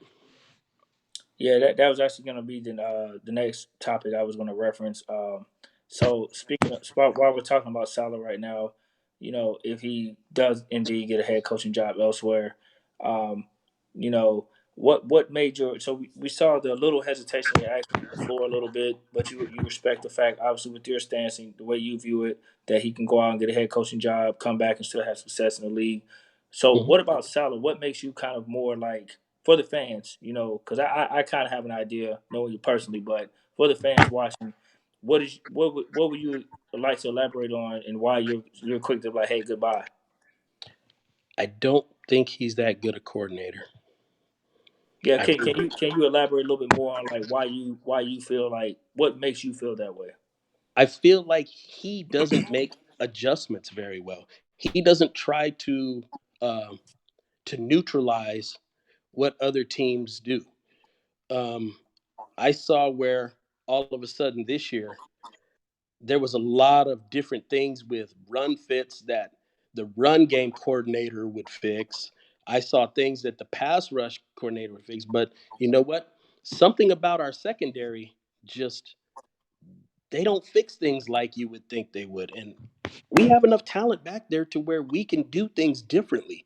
We have guys that are multi-talented. You've got guys like you know, Sherman who can press cover, Mosley who can press cover. You've got guys like Jimmy Ward and Jaquaski Tart that can either be in the box or that deep rover in the secondary. So and Jimmy Ward can actually man up on people. He can play corner. So we've got all of these unique abilities back there, and we're not utilizing them, especially you know when we get to these guys throwing these little short pass things to people, and they're not getting on these receivers and getting their hands on them and jamming them at the line. Even when they come up and it looks like they're going to press, they're retreating right away. They're not getting their hands on the guy. So I don't know what it is about our defensive scheme that keeps us away from that, because I think that it would give our pass rush time to get home when we have these little short routes and we got this critical 3rd and 5, and it's an easy pitch and catch, and it's been happening for like the last month. It's not just the pass rush; it's both. So I'm gonna play. I'm gonna play a little bit of opposing view here, Go ahead. and I'm not saying I disagree with you. This is just kind of putting some perspectives out there because some of the fans who aren't on this platform or might not think about typing this might kind of want to know this. First question: If Robert Saleh does leave and indeed take a head coaching job, do you think that whoever, let's say we hire within, do you think that whoever's under him or around him, maybe influenced by him, will come in and kind of do the same thing? Do you think that they are, we don't know who's within, but I'm saying since he's the guy in charge, I wonder is his influence on the next potential candidate if it's a hire Yeah. within to where they do the same thing? Where are we going to get it from? Is it going to be one of our linebackers coaches? Is it going to be our D-line coach? Who's it going to be? Yeah, we don't know which one it would be. So, I guess anything's possible when it comes to that, but there's no way to really know. We got another question. Well, at least another comment here. Okay. It says college level, but do you remember when Dabo Swinney was the wide receivers coach at Clemson and they took a chance on him and the head coach, as a head coach, when Tommy Bowden quit mid-season? And obviously, what Dabo Swinney has done at Clemson.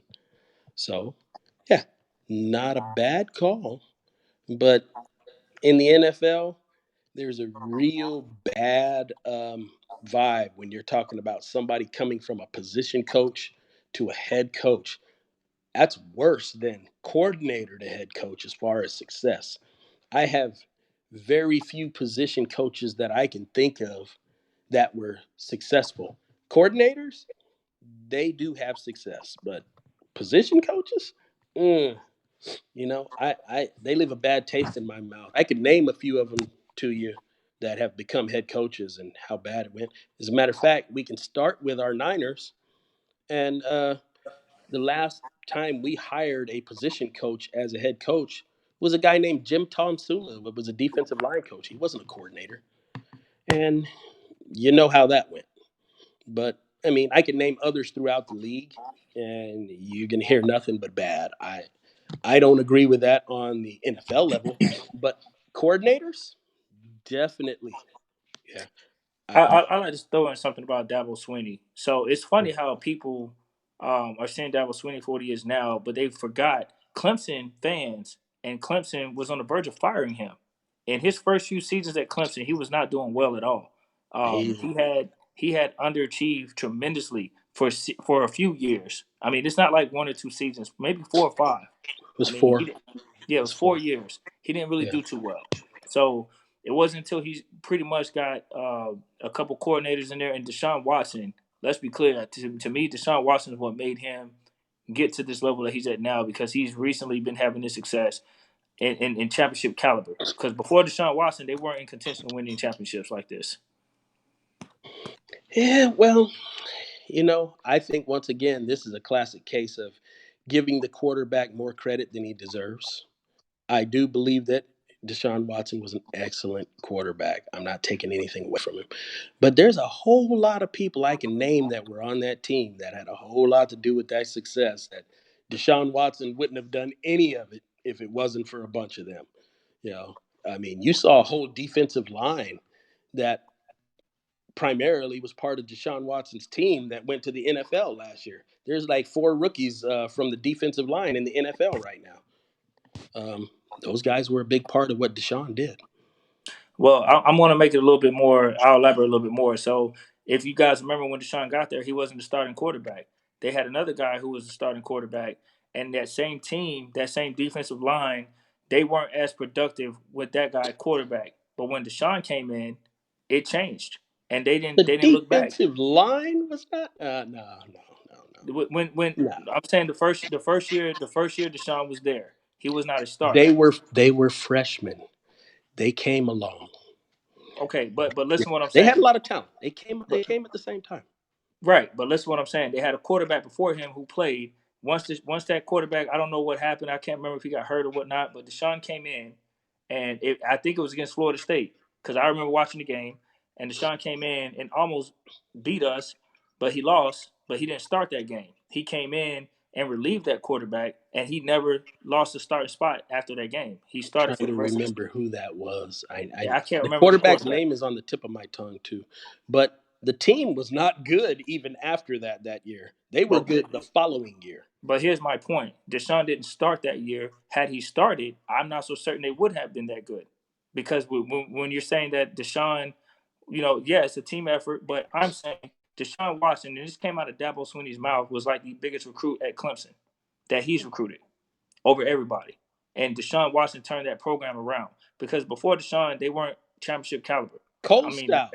Christian Carver just put it in there. I remember now. Yeah, Cole Stout. What's his name? Cole Stout. Oh, Cole Stout. Okay. Mm-hmm. Yeah, and I mean, had Cole Stout not started and Deshaun started, it would have been interesting to see what kind of year they had. Because when Deshaun did start, they didn't look back, and you seen what happened. Clemson. No. Like I said, they were still trash that year, even with Deshaun. He started 4 games, as I recall. I don't think their production was trash when Deshaun started. I mean, they were 1-3. Yeah, doesn't. Nah, I don't know, man. Deshaun made a difference with that team in my book. Yeah, I mean, the next year he sure did. He didn't start the whole season though. That's what I'm saying. I think he would if he had a chance. 4 to start games, the whole season, 1-3. I think if he just had a chance to start the whole season, though, he would have had time to progress and been better. That's what I think. Maybe. But we'll never know. No. But all we can talk about is, once again, I'm going to go to my Bill Parcells line. You are what your record says you are. And that year, he was 1-3. Great after that, but 1-3 that year. Yeah, well, I mean, that year, I'm sure the ACC was a lot harder, too. Which is even a stronger argument. Florida State had won a championship around that time, I believe, and Louisville had Lamar Jackson coming in. I mean, they were a tougher division and tougher conference than they are now as well. So, but yeah, Lamar was later because Lamar was only there 2 years. Yeah, I think he was around the time a little later, but I think at the end of the day, going back to what we were originally discussing, I feel as a coach, if I related to it, being an employee for a company, sometimes the big money is not always bring happiness. Yeah, your goal is to succeed. Your goal is to always ascend and move up, and it depends on individual. Like for me, if we're talking about coaching, I would feel good knowing that hey, if I'm going to if I'm the best at what I do in my position, and even though I'm capable of moving up, but if I don't want to go into uncharted waters, if I don't want to go through that learning process and have to worry about being fired because the ratio of failure is so high, I'm okay with being comfortable and being successful and going for what I know. That's just me, But I understand if you want to be a head coach, no problem. Go for it. Yeah, there's nothing wrong with either way. I mean, there is no wrong answer to that. Yeah. So. What I am glad is that we got this damn first bye week, and I am so happy that San Francisco is in a prime position to win the Super Bowl. I don't know, man. I don't want to look too far ahead, but I tell you what, if we do win this Super Bowl, especially if we beat that team from Massachusetts in the Super Bowl, I would have to say, man, this will probably be one of my favorite Super Bowls that I've watched. Yeah. Yeah. I'm not going to look that far ahead. I'm more worried about a week from Saturday, week from tomorrow. Absolutely. That's where one game at a time. But for fun, if we win the Super Bowl, no matter who we beat, I would say this would be one of my favorites, considering that we're so young that it has a lot of identical similarities and parallels to the Bill Walsh tenure when he had a couple losing seasons and came back and won his 3rd year. I think the resurgence of this team, with Garoppolo coming back from an injury, these rookies stepping up, Kyle Shanahan emerging as a head coach, it's just so much obstacles that we overcame. I just like this team and what it's doing, and I hope we win. I really do. looking at Christian's comment. He's saying he's a South Carolina fan, not a Clemson fan, but he does know a little bit about football. You must know more than Beto. You chose not to be a Clemson fan. Hey, speaking of the Gamecocks, man, San Francisco has been really kind to the Gamecocks, man. With Debo, I remember we drafted Lattimore. That didn't work out. You don't need to But bring up a lot of those guys. We yeah, don't. I mean, but we got some Carolina Gamecock guys that have came through the San Francisco pipeline. So I just thought that was pretty unique. Yeah, some that we'd like to forget about. A lot of them. Yeah, but I like Debo. I'll take him. Yeah, no doubt. That's one of the bright sides. Oh my God, Christian, stop it. What's going on? He's putting names, terrible names. Bruce Ellington. Oh God. Yeah, let's let that go because there's more.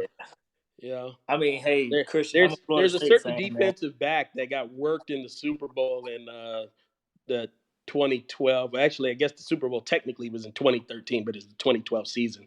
And yeah, he was also a Gamecock. Yeah, we don't need to relive that. We'll just stick with Debo and be happy with Debo. Yeah. I think what's funny too, man, is when we're college football fans of a team and NFL fans of a team. I'm a big FSU Seminole fan, and we were just talking about Jameis Winston earlier, but although we love our team, we gotta remember these guys no longer play for our college team. They're in the NFL. So me being an FSU fan, when Frank Gore came to the 49ers, my disdain for that school in South Florida, I had to minimize that or let it go when Frank Gore came because he suited up for the red and gold, man. And I love my NFL team just like I love my college team. So I think some people deal with that, man, because you hate a guy in college and you hate that school so much, but then he comes to your team and you're like, damn, I got to root for this guy. But hey, look, if Frank Gore is on the Niners, bro, hey, I root for him. You know what I mean? Especially when they come from Boston. That's hard, man. You know how hard it Yeah. is for me to let that go? I'm so surprised. But yeah, I mean, I of course I would love to see my guy like when we had Anquan Bolden. He's an FSU guy. I was so happy with him playing for the 49ers, and we've had several Florida State guys play for the Niners historically. But that's one thing about sports, man. College to the NFL, at the end of the day, it's a business decision. These guys are going to college. They're motivated to make it to the pros. And at the end of the day, they can't choose what team they play for. The team chooses them. So, they decided what school they went to. But, hey, they're going to go to whatever NFL team picks them up. So, at that point, you just kind of got to stop hating. Christian's got a comment here. I'm cool with FSU too, Mike. I've liked FSU too since I was little. Well, we're going to pile on Beto once again and say majority rules because got two FSU fans and one Clemson fan that I think became a Clemson fan post Dabo Swinney. I don't know if that's true. I'm just messing with it. Yeah. Not to go too much off topic from the playoffs, but it just struck me, man, when we're talking about fans.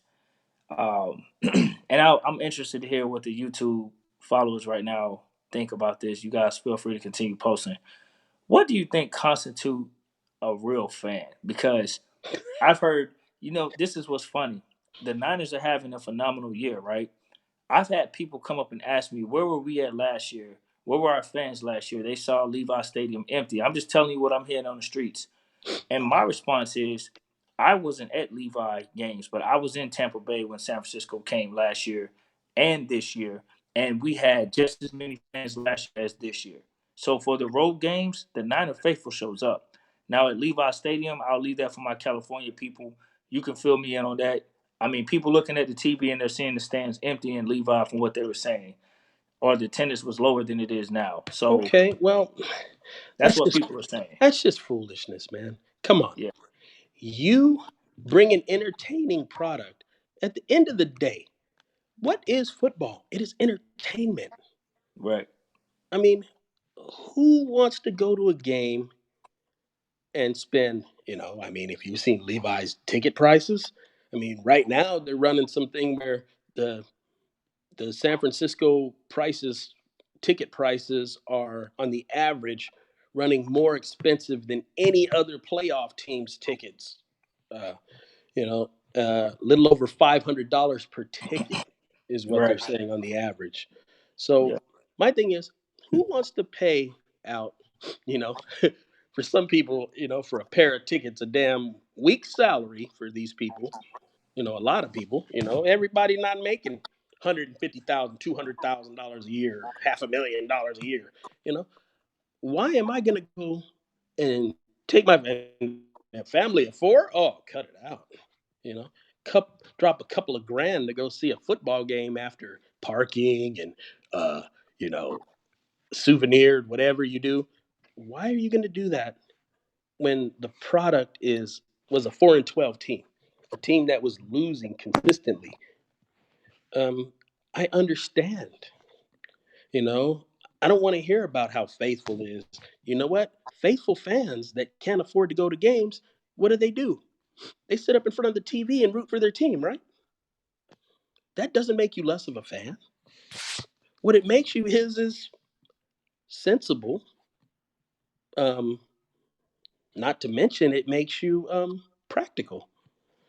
And sometimes fans standing for fanatic when their team's winning, they might lean in a little harder and kind of overstep what they could really do. So what it is just the excitement of winning. It doesn't make you any less of a fan just because you're not at the game.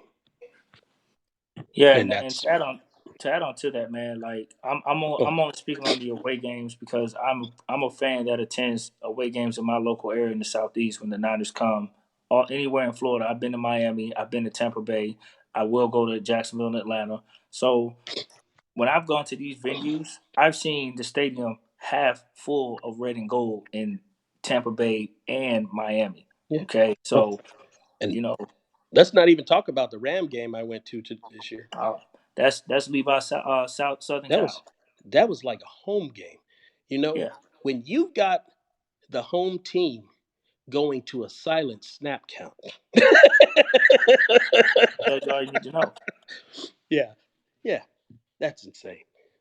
And I Yeah. mean, here's the reality, folks. If you guys are sitting here looking at some little clip of a section in Levi Stadium and you want to show, post second quarter, right after halftime, man, people ain't in their seats nowhere. People No. still in line getting their beverages. So let's not act like, you show the little clips and then you want to say, because what's going on is people are showing clips of last year or any year before that when we had a perceived other teams in our stadium and we weren't as present. But the reality is, man, in sports across the board, man, a lot of people aren't attending games as much as they used to. You got NFL Network now. You got a lot of bars. You got people doing more social gatherings, and the economy's different nowadays, man. So it's not like it was, back then before we didn't have all this stuff. People in general, man. So any team that's you know, um, having down years or whatnot, like Nate pointed out, man, economic fans with intelligence are not going to spend their money on that. The fans that are, when they're winning, are just probably excited because they're winning and they just want to be there. But even in wins, man, like I wouldn't spend $500 going to a game. That doesn't make me less of a fan. If I lived in the Bay Area, I'd go to a bar or a friend's house still because of the outrageous price, and we're winning. We're in the number one in the NFC, so that doesn't matter. So the Niner faithful is called faithful for a reason, man. We're everywhere. We support our team, win or lose, and we're here. And we're going to be taking over Dallas next year. We already planning that 2020. Yeah, it's not the first time we've done that, by the Not way. the first time. Um, Check our resume. We take over stadiums. Check our resume if y'all want to question our fandom as Niner fans. We're everywhere. and coming from me, I did not go to Levi's at all this year. I haven't been. I went last year. Um, I was prior to Levi's, I was a season ticket holder for 20 years. Yeah, it was the preferred seating license that rubbed me the wrong way. I refused to pay for that, so I decided no longer to be a season ticket holder. And somewhere down the road, I'll probably pick it up. But at this point in time, I did not think it was practical, so I opted not to do it. Yeah, and to add on to that, I'm gonna speak for us down south Niner fans, man. You know, majority of us anyway. Right. If what we always go through is people are gonna come at us. You know, if you're not in the West Coast or California in particular, I'm sure the East Coast fans go through the same. You know, we always get questioned about our fandom, how long we've been a fan. Nobody asked. Here's my response to people: where were you when we were losing? Where were you? Why were you not asking me this when we were 2-14 and I still wore this same Niner cap? You weren't asking. You were asking me why are you rooting for that team? But then we were winning. Now you're asking me how long I've been a fan. It's like you go through this all the time. And at the end of the day, man, I don't think any Niner fan needs to explain themselves to anyone. My question, I always answer that question with a simple logic. Why are you asking me a question? Period. You know what I mean? What are you asking me this for? Because you weren't asking me this when we're losing. So, you know, Yeah. we don't have to explain ourselves, man. Christian says there should be no excuse for the Niner fans not to show up, even when we're terrible, because the Browns fans still show up and they're garbage. Well, okay. Here's the difference. Good question. I do agree with you on that, but here's the thing. Have you ever been to Cleveland, Christian? There's nothing to do in Cleveland.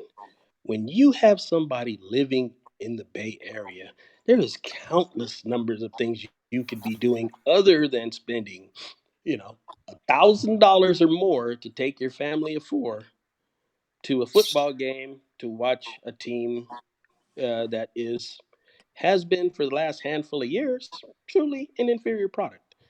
I'm not saying that that's the reason. Fans are fans, and life is first. Yep. And I'm not going to drag my young child that's kind of half-heartedly into the game, my wife who may or may not be into the game, to a losing product so that I can sit there. Now, if I go without them, that's a different ballgame. But if I'm not going to do that. We're going to spend family time. It's going to be at the movies. It's going to be at the park. It's going to be at the amusement park. It's going to be something different. I get it, but it's not. Cleveland is not San Francisco. It's not LA. You're gonna get a different type of fan. There's nothing else to do in Cleveland. Play in the snow and go to Cleveland Browns football games. Now that LeBron is gone, you can't even go to Cleveland Cavaliers games. We're talking about. No one wants to see. Just go to maybe the Hall of Fame. Can I add to that real quick, Nathaniel? Go ahead. Me and Mike were talking about this. I think a show or two before. A lot of Niner fans that travel very well this year. Yes. That stadiums that got full of Niner fans. A lot of people call those bandwagon fans like, where were they when the Niners were losing? And I had made a point to Mike and the viewers was, and I want to relate because what you just said right now. I go, why would somebody want to spend their hard-earned money on airline tickets, going to a stadium to watch not such a good product be played on the field? They have better things to spend their money on. I go, they'd rather stay home. But when your team is playing good and it's showing a good product, then you make the sacrifices for some and save that money to go and watch a game because you want, at least you have the chance that they can come out with a win. But if they're a 2-14 team, why would I want to fly to Florida or fly to a different city to watch my team lose when I can do that at home? You know what I mean? So to that, I want to add because we were talking about the fans that showed up this year. Of course, fans are going to show up when your team. That's any fan base. Yeah. When your team is doing good, fans will come out and start wearing the colors because they're excited. They have something to cheer for. It doesn't mean they're bandwagon fans. They're just not as loyal as some other ones. I know some of them, like Mike, will wear his colors no matter what. you as well. I got tattoos that says 49er. So whether I take my jersey or my hat off, it's still on my hand, the logo of the Niners. But very few do that. A lot of them put on their colors when they're doing great, and when they start doing bad, they'll put the colors away and wait for them to do well again. But that's just not the Niner fan base. That's, I believe, that all fan base, other than maybe Cleveland, because like you said, what else do you do in Cleveland? Yeah, For excitement. So at that point, I'd rather go see a team that is losing than see nothing at all. But the exception of Cleveland, I wanted to add that to the viewers. Understand that's my understanding why people don't come out on stadiums when they're playing a other team in their stadium during bad seasons. They're just not going to spend their money because a lot of the viewers. Go ahead. Oh, to add to that, Beto, since the Rams have been back here, which is 3 years now, I believe. Yeah. That stadium has been filled with Niner fans. I went to all that game every year since they've been back. And that's the second Niner. Outnumbered. Yeah. 3 years in a row, we have had that stadium packed. Yeah, I know the Raider fans have packed that stadium. I mean, the Niners definitely own that stadium. And it's that's sad because the Rams in the last 2 years have had a winning program. Mm-hmm. They've been successful, but their fans are not loyal. Their fans are just, I don't know what it is with their fans. Here's the problem with that, and this is where I kind of understand. They were gone for 20 years. Okay. Over 20 years. So a lot of their fan base was not here. Their fan base is in St. Louis. How are you going to have a bunch of home games here when all of your fans the majority of your fans are in St. Louis? True. Yeah. So I do understand they have to basically be around a while and earn new fans because, a lot of the fans grew up here where there were no Raiders down here. There were no very good point. Rams. And so what you have is even down here, and you have a lot of Niner fans down here because those are the California teams. So that's why they got to build their fan base again. Yeah, they do.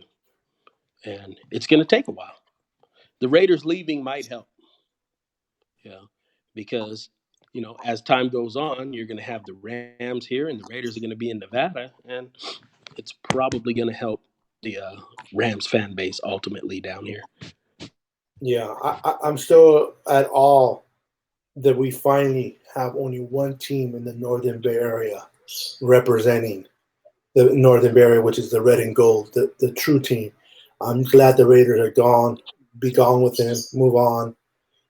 They were always the lesser of the two. They were always the stepchild. Kind of like the Lakers and Clippers. Clippers. If you talk about basketball in LA, everybody will tell you Lakers. They don't talk about the Clippers. Clippers are the stepchild. I'm a big Laker fan, by the way. You guys haven't noticed. LeBron, not so much, but that's a whole different story. So you're right. You guys are right. The fan base does follow the teams that are winning, and you do have like Christian said earlier. He goes, I still worn my gear even when we were 4-12.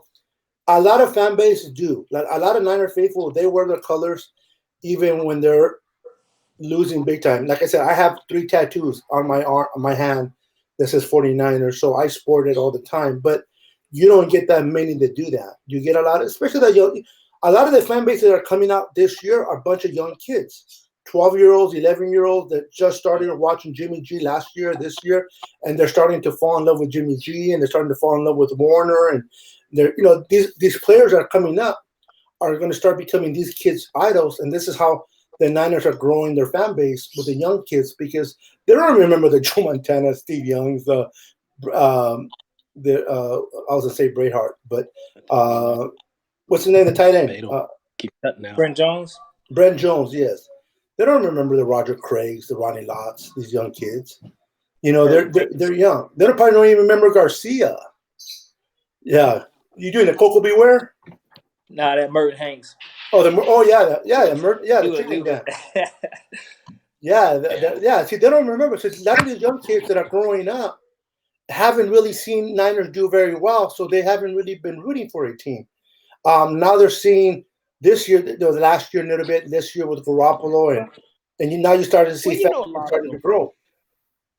A lot of them, really came and saw some success when Harbaugh was around. So that was what really got them excited back then, which wasn't that long ago. So a lot of people have seen some level of success, but they just missed the Super Bowl years because that was quite some time ago.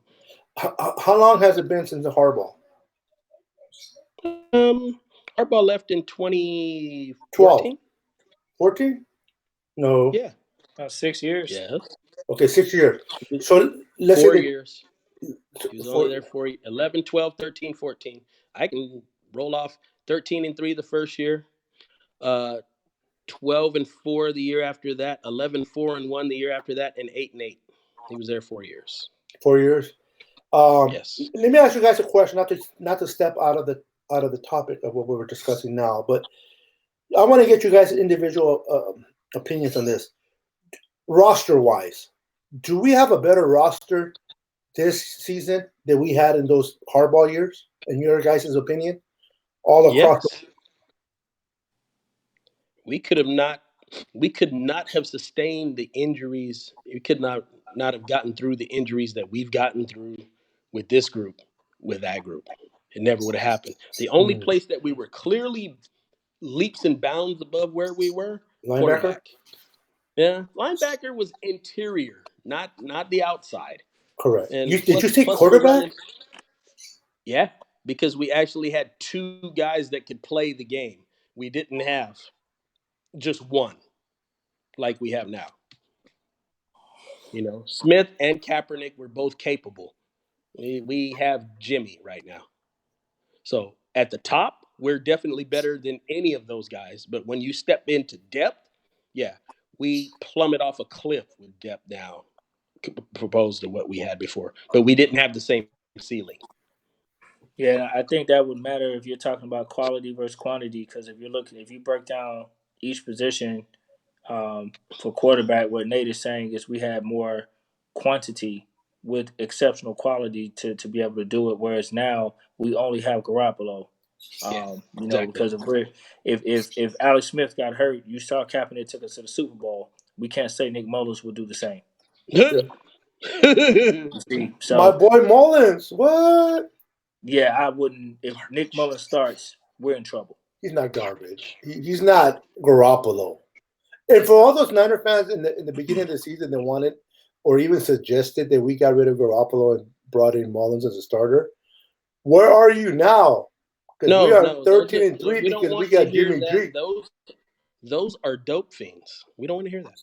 Dope fiends. They're undercover Patriot fans trying to come in here and talk. Yeah, I think that those are trolls. Yeah. Give me the lesser player and get rid of the better one. Let me read a question. Christian says, the Clippers are the Raiders and the Lakers are the Niners, but at least the Raiders have won a few championships, unlike the Clippers. But that's my analogy, and I'm using this in this case. I agree. I agree. You made that statement as though they're the truth. It's a different level. It's really a different level. The Raiders are not stepchildren like the Clippers. As a matter of fact, if you dial it back, Beto, and you think about it, when we were young guys, the Raiders were more. No. Yes, they were. I know. Yeah. The Raiders were dominant. Yeah. Just win, baby. Just win. The 70s and the early 80s, the Raiders were the team. Oh, no, I agree. Yeah. Yeah. With Kenny back there and Stabler and and even the early years, the early 80 years when you had Plunkett and Marcus Allen came once they got down here, though. Yeah. Howie Long, I guess, was the longest standing Oakland Raider to hang around. What was it? Alonzo was his name? The one that talking about Lyle Alzado. Yeah, that dude. I love that dude, man. That dude. I didn't like the team that he was playing for, but I love. It's so sad about it, what happened to him and his daddy issues. But man, before he died, all the things he went through. But the dude was a beast on the field, man. He Yeah, was. well, they had a lot of those. I mean, we could name Raiders back in the 70s and 80s and even 60s for that matter, and go on and on. They were a very good team, most of that. So let me ask you guys a question then. Another question, just to keep us going. Who is a better coach, Harbaugh or Shanahan, in your guys' opinion? Shanahan.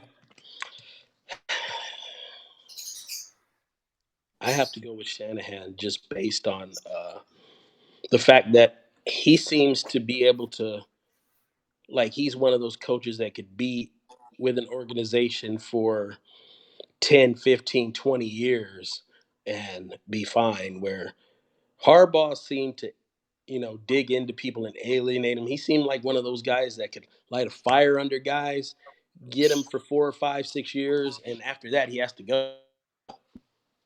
I'm just looking at the coaching carousel that he's been a part of. When you look at his move from head coach at UC San Diego to Stanford to the Niners, now over there to Michigan, he doesn't stay anywhere more than about 4, 5, 6 years. Now, maybe Michigan might be his stop, but at this point, that's what he is. I see Kyle as a guy that, if he can get some winning going and keep it going, he can be around for 10, 15, 20 years. I agree. I agree, and I believe they both can. Kyle Shanahan and the combination of John Lynch. And I know that a lot of people say that the coach and the general manager have to get along to be effective, to be successful in the NFL. They have to get along. I don't know about you guys, but when you guys seen the game against the Seattle Seahawks, there was a scene that the media showed or the TV showed when they won, where Kyle Shanahan hugged John Lynch, and he messed his hair. He kind of like Kyle Shanahan kind of shook Lynch's hair, kind of like, and that to me showed how close these guys are. You hear a lot of reports that there's bickering, there's fighting, I'm pretty sure they have their disagreements, but overall, just based on what you see in them on live TV like that, because at that particular moment, they weren't caring what the camera was. They were showing their true affection because they had just won a game, and I love to see the chemistry between those two, and what they have done with our roster. A lot of people are referencing these 3 years to the past years with Bill Walsh when he first came in, with the records, the losing. Bill Walsh had 2 losing seasons, and then on his 3rd season, he had a winning season. I believe that's when he took him to the Super Bowl against Cincinnati and beat Cincinnati. And I think that record was a 13-3 as well, if I'm not mistaken. Yes, so, it was year 3. Yeah, see, so we're following it. I mean, I know this is now, that's then, but we are tending to find that same trend. And then Bill Walsh was known as a head coach, offensive-minded coach. So is Shanahan.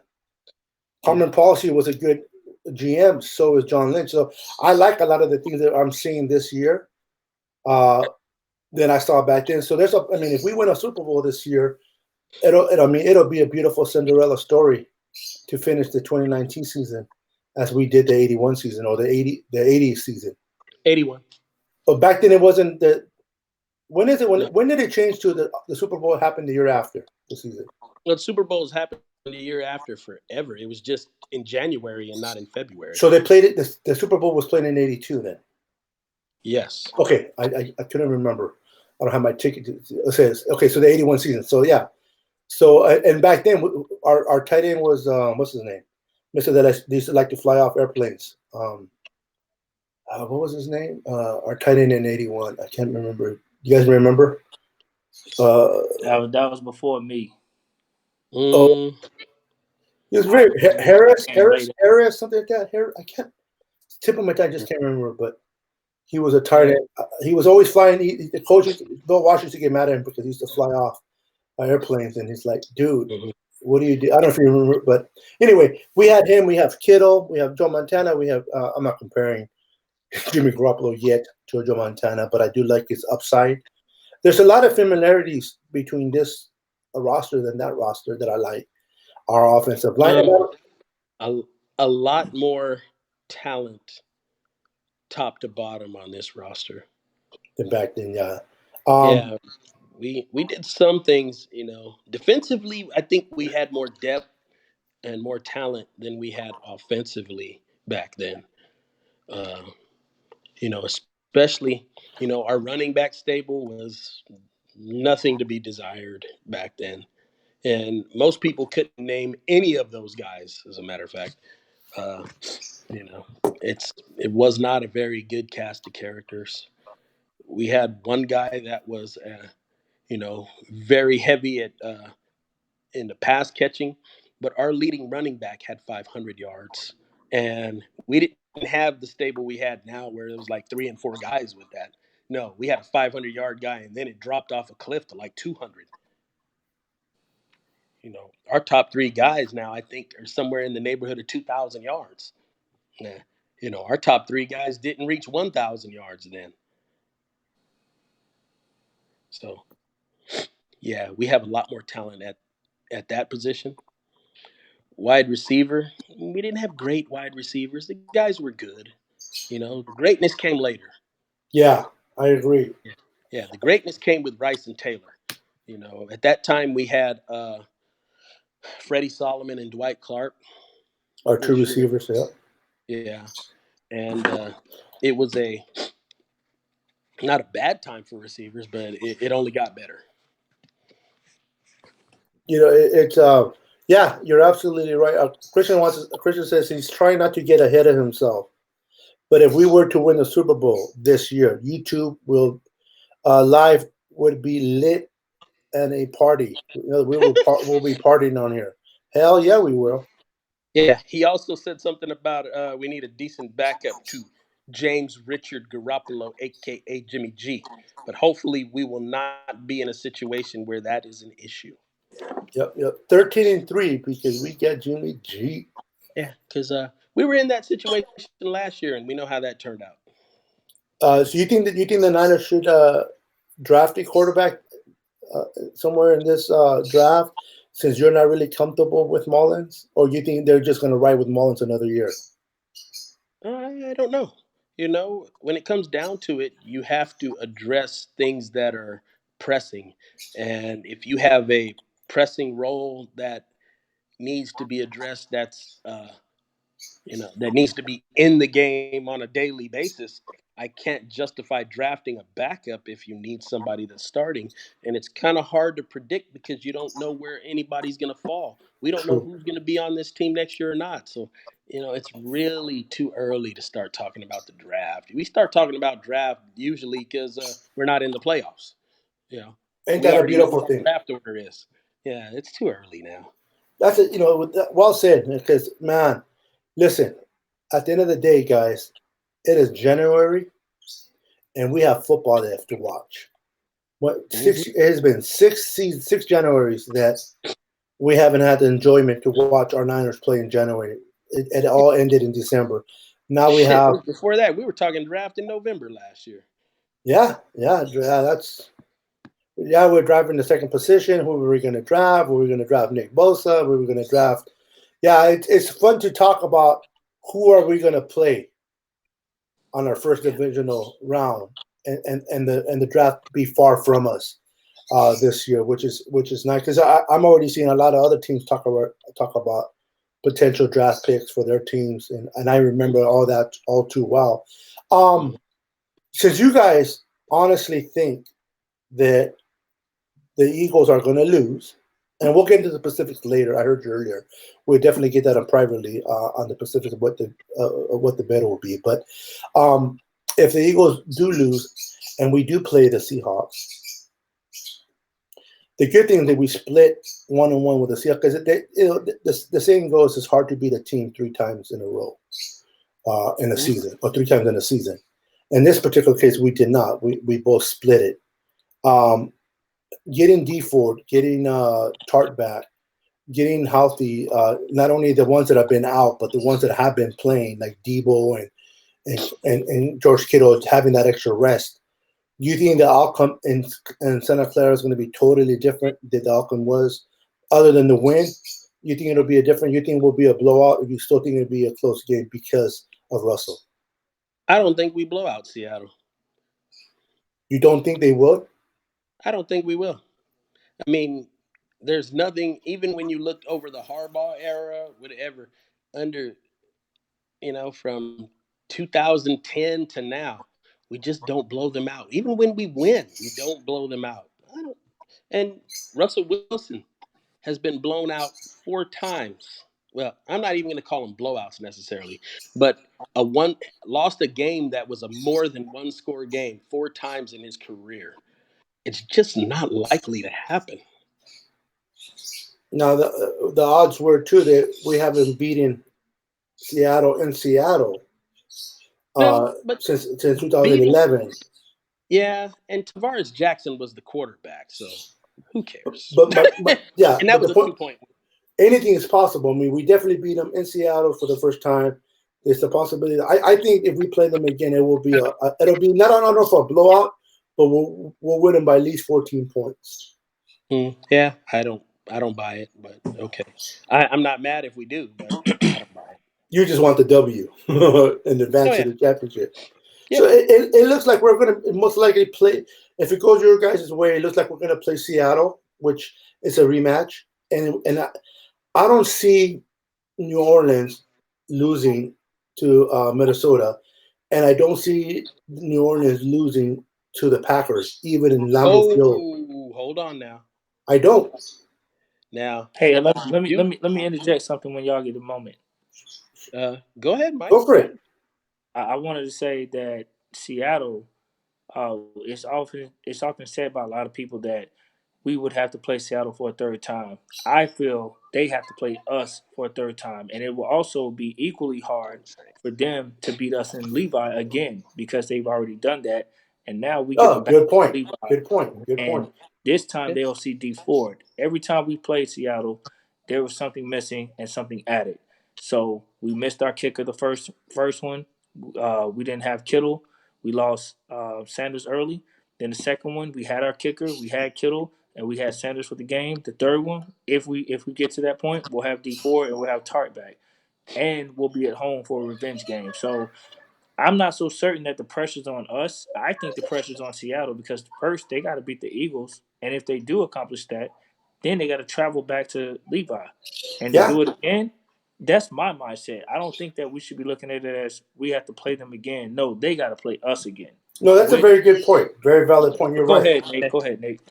Very good point, Mike. Turning the page to this this whole. You had skipped ahead to New Orleans playing Green Bay. I'm not convinced that New Orleans can go out there in the snow and the elements and play like the New Orleans you see in that dome. So I'm not too quick to say that they're just going to beat Green Bay. I'm going to say that the elements even out that game quite a bit. What's your thoughts on that, Mike? Well, I do believe that the elements will be a contributing factor, but will New Orleans go up there and just beat them like a drum? Probably not. But I still think that Green Bay at home in the playoff atmosphere is going to be a tougher matchup than people think, only because Aaron Rodgers at home, big game, playoff experience. This is the kind of game he would thrive in. I think New Orleans, they're going to have to depend a lot on the run. Been up there in the snow because of stuff that they do normally in the dome. It's going to be challenging when you have to deal with those elements. And I think the fact that they have to travel not only to Green Bay, but the potential possibility of San Francisco resides in their head because they're not going to look ahead, but they're going to think, hey, we can't get to Frisco if we don't go through Green Bay. So Green Bay's going to be fresh. They're going to have a bye. Yeah, it's going to be challenged, man. I don't know what New Orleans is like on the road this year on their record, but they're pretty good. Yeah, but at the end of the day, man, New Orleans is the Saints, man. So it'll be I think it'll be a good matchup. I think you think honestly. I know we're gonna say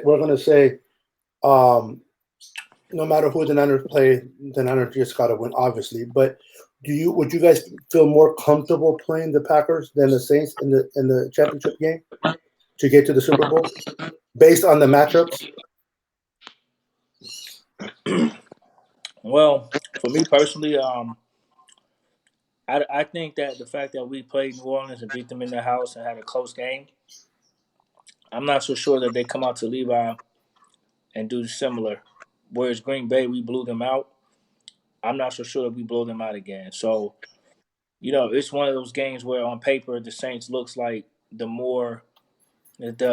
Packers look like the more favorable matchup for us. But man, it's no guarantee that we'll blow them out like that, especially as Nate alluded many times with our lack of adjustments.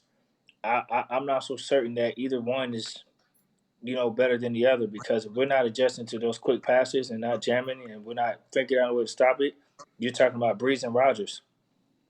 Not that big of a window gap between those two. So, New Orleans has a better team, obviously, but Rodgers is capable of making things happen around him as well. Now you do got to know that D Ford did not play in New Orleans, and Sure. But he does make, but for the pass rush, he does, at least in my opinion, makes a big difference.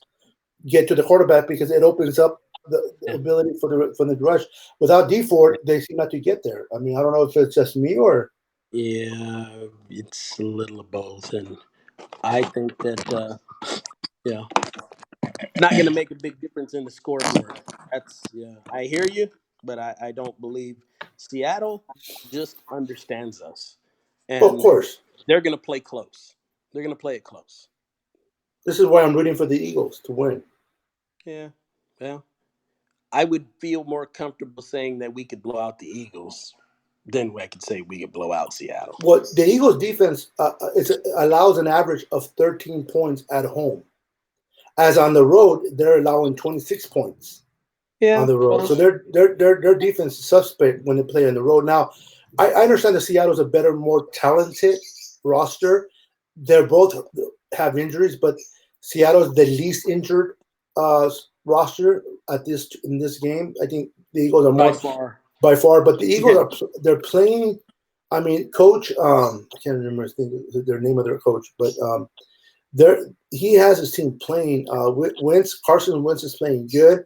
Their receivers that are really no-name receivers have been stepping up. Their run game is back up. They did lose a tackle or a guard with a broken arm. So, but I think playing it in those elements of the last time they played this year, and Seattle won by what? What was it? 17-9. 17-9. That was a close game, and they were Seattle was healthy back then. So the chances of Seattle losing, because remember it's going to have to be Wilson, which is the most experienced of the two, that's going to have to pull that game, pull out that win. I don't think it's going to be Marshawn Lynch or that defense. You got that right. It's not going to be that defense or Marshawn Lynch. It's going to be Russell. If Russell plays like a madman, then yes, Russell will. Because people tell me, I heard people say that the Seahawks are one-dimensional right now. I said, no, they're not. They don't have a run game. But whenever you have a Russell Wilson type of quarterback, he makes it two-dimensional because you never know what he's going to do when he's back there. He's just that good. And as much as I hate or dislike the Seahawks, I like Russell. As an individual, he's a great person, and as a player, he's just phenomenal. Just when he plays against us, he's like a little cockroach. You just can't step on him. You're trying to turn on the light on, and you're trying to step on him before you know it. It takes off to the left, and you thought he was going to go to the right, and you misstep, and you missed the whole damn thing. I've killed a couple. I ain't enough shy. I've killed a couple roaches in my past time, and I thought he was going to go left and go to the right. Check this out. This is Seattle. Then keep trying to convince yourself of that Philadelphia win. Okay. Just be ready to pay up. I will. I think this will be favorable. Honestly, let me ask Mike. Honestly, Mike, you don't think I know you're picking Seattle, so I'm not going to ask you to pick, but you really don't think deep down that Philly has no chance of winning this game? I know anybody has a chance. Right. Yeah, we kind of discussed that a little earlier. I believe everybody has a chance at this level of the playoffs. These are the 6 best teams representing the divisions and runner-ups. So, does Philadelphia have a chance? Absolutely, they have a chance. But the percentage of their chance is low, in my eyes. Similar to um, the Titans and New England on the other side. I don't see that. I don't see that it really being. I don't see it, man. But can Philly win? Sure, they can. I mean, if they come out there, they might have the game of their lives, man. You just never know. They might come out there and surprise you. They might come out there and upset Seattle. It's possible, but it's highly unlikely. Here's a little historical information on dome teams in cold weather. There have been 8 playoff games uh, where a dome team played in weather that was 20 degrees or below, and they lost all 8. The ones that were 30 degrees or below, they're 3 out of 23. Wow. So they really don't fare well, and there's only 2 potential dome at cold matchups for this playoffs, and that's potential for New Orleans at Green Bay, and then you have the Houston at New England possibility. So, yeah, if like I said, I'm really kind of skeptical about New Orleans because New Orleans has had a history of playing terrible in the cold. So, Yeah, well, I personally think I heard what Mike said earlier, but I think we won't blow the Packers like we did the first time. We're not going to have, we're not going to go. It's a possibility, especially with D4 back. But even if it's not, I just think we match up better with the Packers and putting pressure on Aaron Rodgers and stopping that run. Their defense is good, but I think New Orleans' defense is better than the Packers. And I think if the Packers do win, it'll be because not that they're better than the Saints, but for the reasons you mentioned yourself, because of the elements of the weather and playing at home in front of that crowd. Anybody who's ever been in Lambeau Field knows.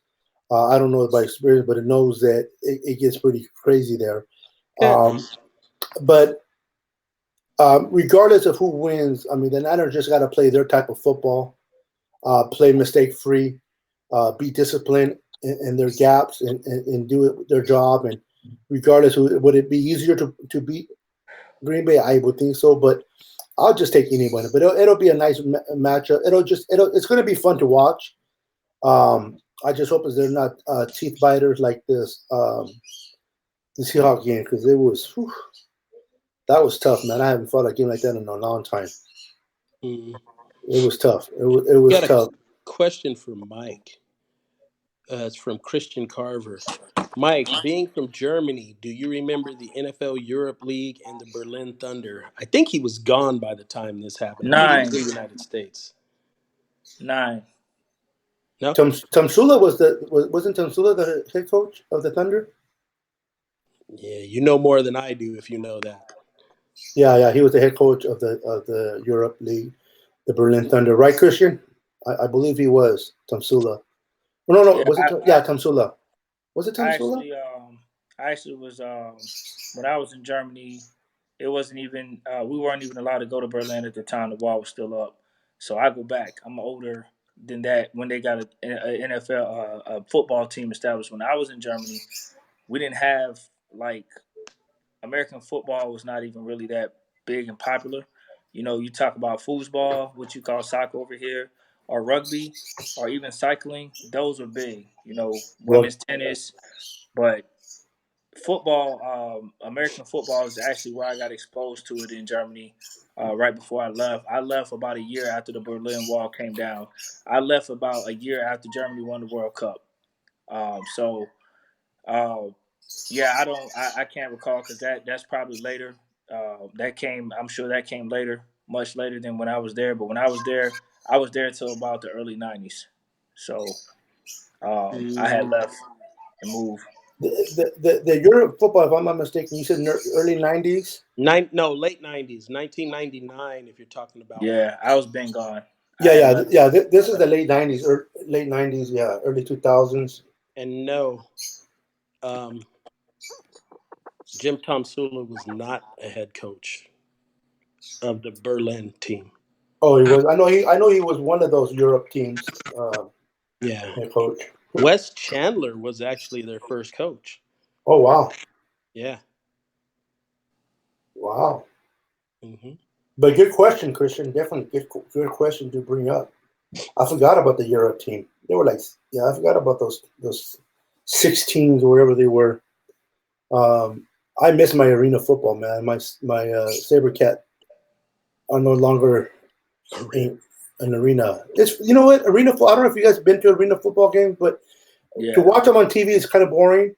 But to watch them in the arena, it's fun. It's a lot of it's a lot of fun. And then I got spoiled with the SaberCats because the SaberCats, it was always either Arizona or SaberCats winning championships in the arena. So I got SaberCats were my local San Jose team, so it was fun to watch, man. What do you guys think about that women league where the girls are wearing hardly nothing, playing football? Yeah. I mean, I honestly, I've never really sat down to watch it, man.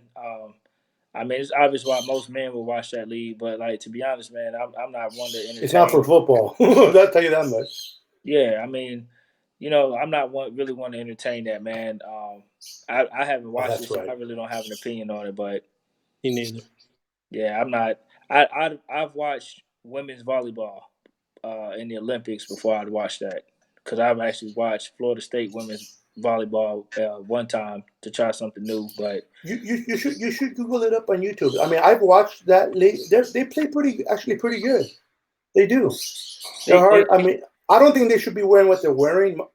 I think my wife always gets upset because they're disrespect to the females. Why they have to wear what they're wearing, like all the way up to what? But they do play some decent.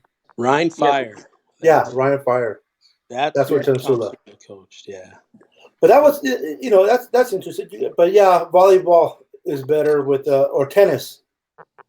Even tennis. Yeah, I mean, I've watched those type of women's sports. Because I'm a fan of Florida State and everything. So if their women's volleyball team is doing well, I'll watch. Florida State, get out of here. Hey, I'm an FSU fan all day. Man. Majority rules, Beto. Majority rules. Yeah.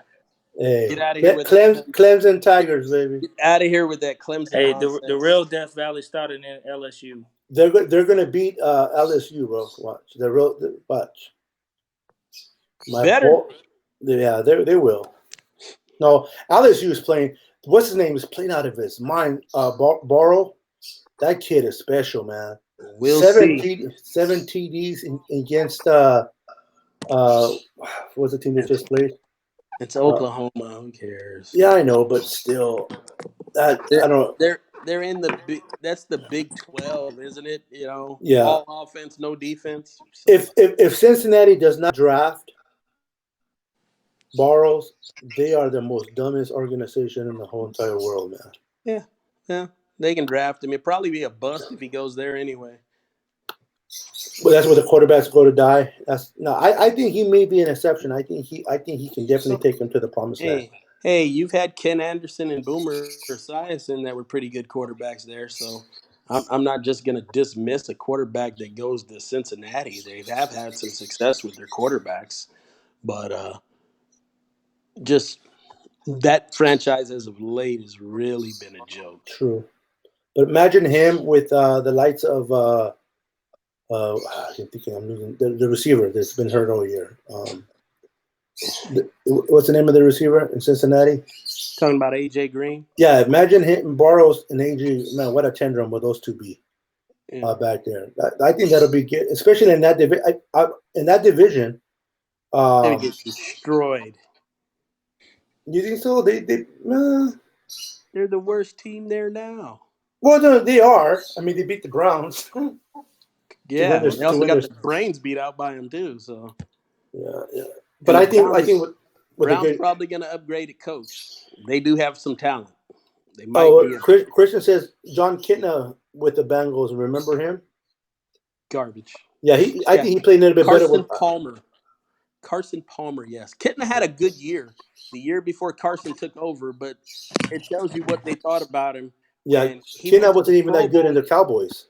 He went to the Pro Bowl one year, and Carson took his job the next. Yep. So So yeah, real quick, you think Chase Young will go to the Washington Redskins at number 2? actually hoping he goes to the 49ers at 32, but Yeah. yeah, I don't know, man. Who cares? I think Chase Young is a better prospect than Nick Bosa was coming out of college. Yeah, probably, but once again, it's draft. This is Yeah, playoffs. True. Yeah, true. The title says playoffs, not draft. I hear you. Yeah. But yeah, man, it's going to be fun to watch this year's playoffs, man. Levi Stadium's going to be lit. They're going to be on fire. It's been growing momentum. Have you guys been to Levi at all this season? I have not. Okay. Let me tell you, that game against the Cardinals and then the game against the Packers, Levi Stadium was lit. I mean, it wasn't as loud, obviously, as New Orleans and Seattle, but they're starting to build momentum. They're starting to build. The fan base are starting to get into it. One of the issues that the Niners fan base had an issue was they spend most of their time in the hallways, ordering beer, walking around, not necessarily in their seats making noise. So there was a lot of fans, but I'm sorry? I said important stuff like beer. Well, yeah, but you want to be in your seats, chanting and yelling and screaming when that offense has the ball. And the last few games, they've been doing that. They've been getting stuck in their seats and chanting to the point where they're not even sitting.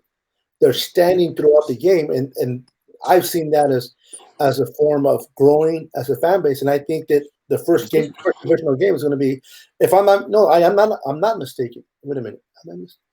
Have we played? No, we haven't played in Levi a playoff game. This will be a first playoff. This is the first one. Yes. Yeah, first playoff game in Levi. Yeah, it's a first winning season in Levi. True. You notice that. I don't know about you guys, but last year there was so much talk about the stadium, the curse of the stadium. I don't know if you guys heard that. This year, that was crap. No, obviously, because this year you never even heard of that. Yeah, it was stupid. People seeing our team get their butt kicked, and they were just tired of losing, and so they made up some garbage about a curse. Yeah, man, they said the Saints had a curse and they won the Super Bowl. Yeah. Yeah. They didn't have a curse. They had a bad team. That's what they had. Yeah, earlier I wanted to comment. I was trying to comment on the comments earlier, but when you guys were talking about the Saints, Drew Brees getting hurt, they played him in the meaningless game. He got hurt, and then he got with the Chargers. Yeah, he got cut for Rivers. What a mistake that was, right? Oh yeah. I mean, it wasn't the worst mistake in the world because they did have a good quarterback still, but you've seen things like this. Steve Young getting traded for a second and a fifth round pick. So you trade away a Hall of Fame quarterback to have nothing.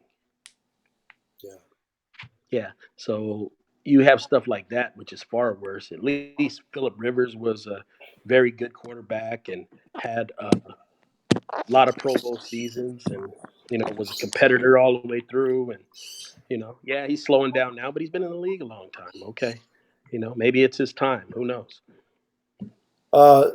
Christian says, off the subject, but I think I am the only Niners fan at my work. I work with a Bengal fan, Ravens fan, Eagles fan, and a couple of Packers fans, and Steelers and Giants. Wow. Well, it must have been a nice year to be at work, right?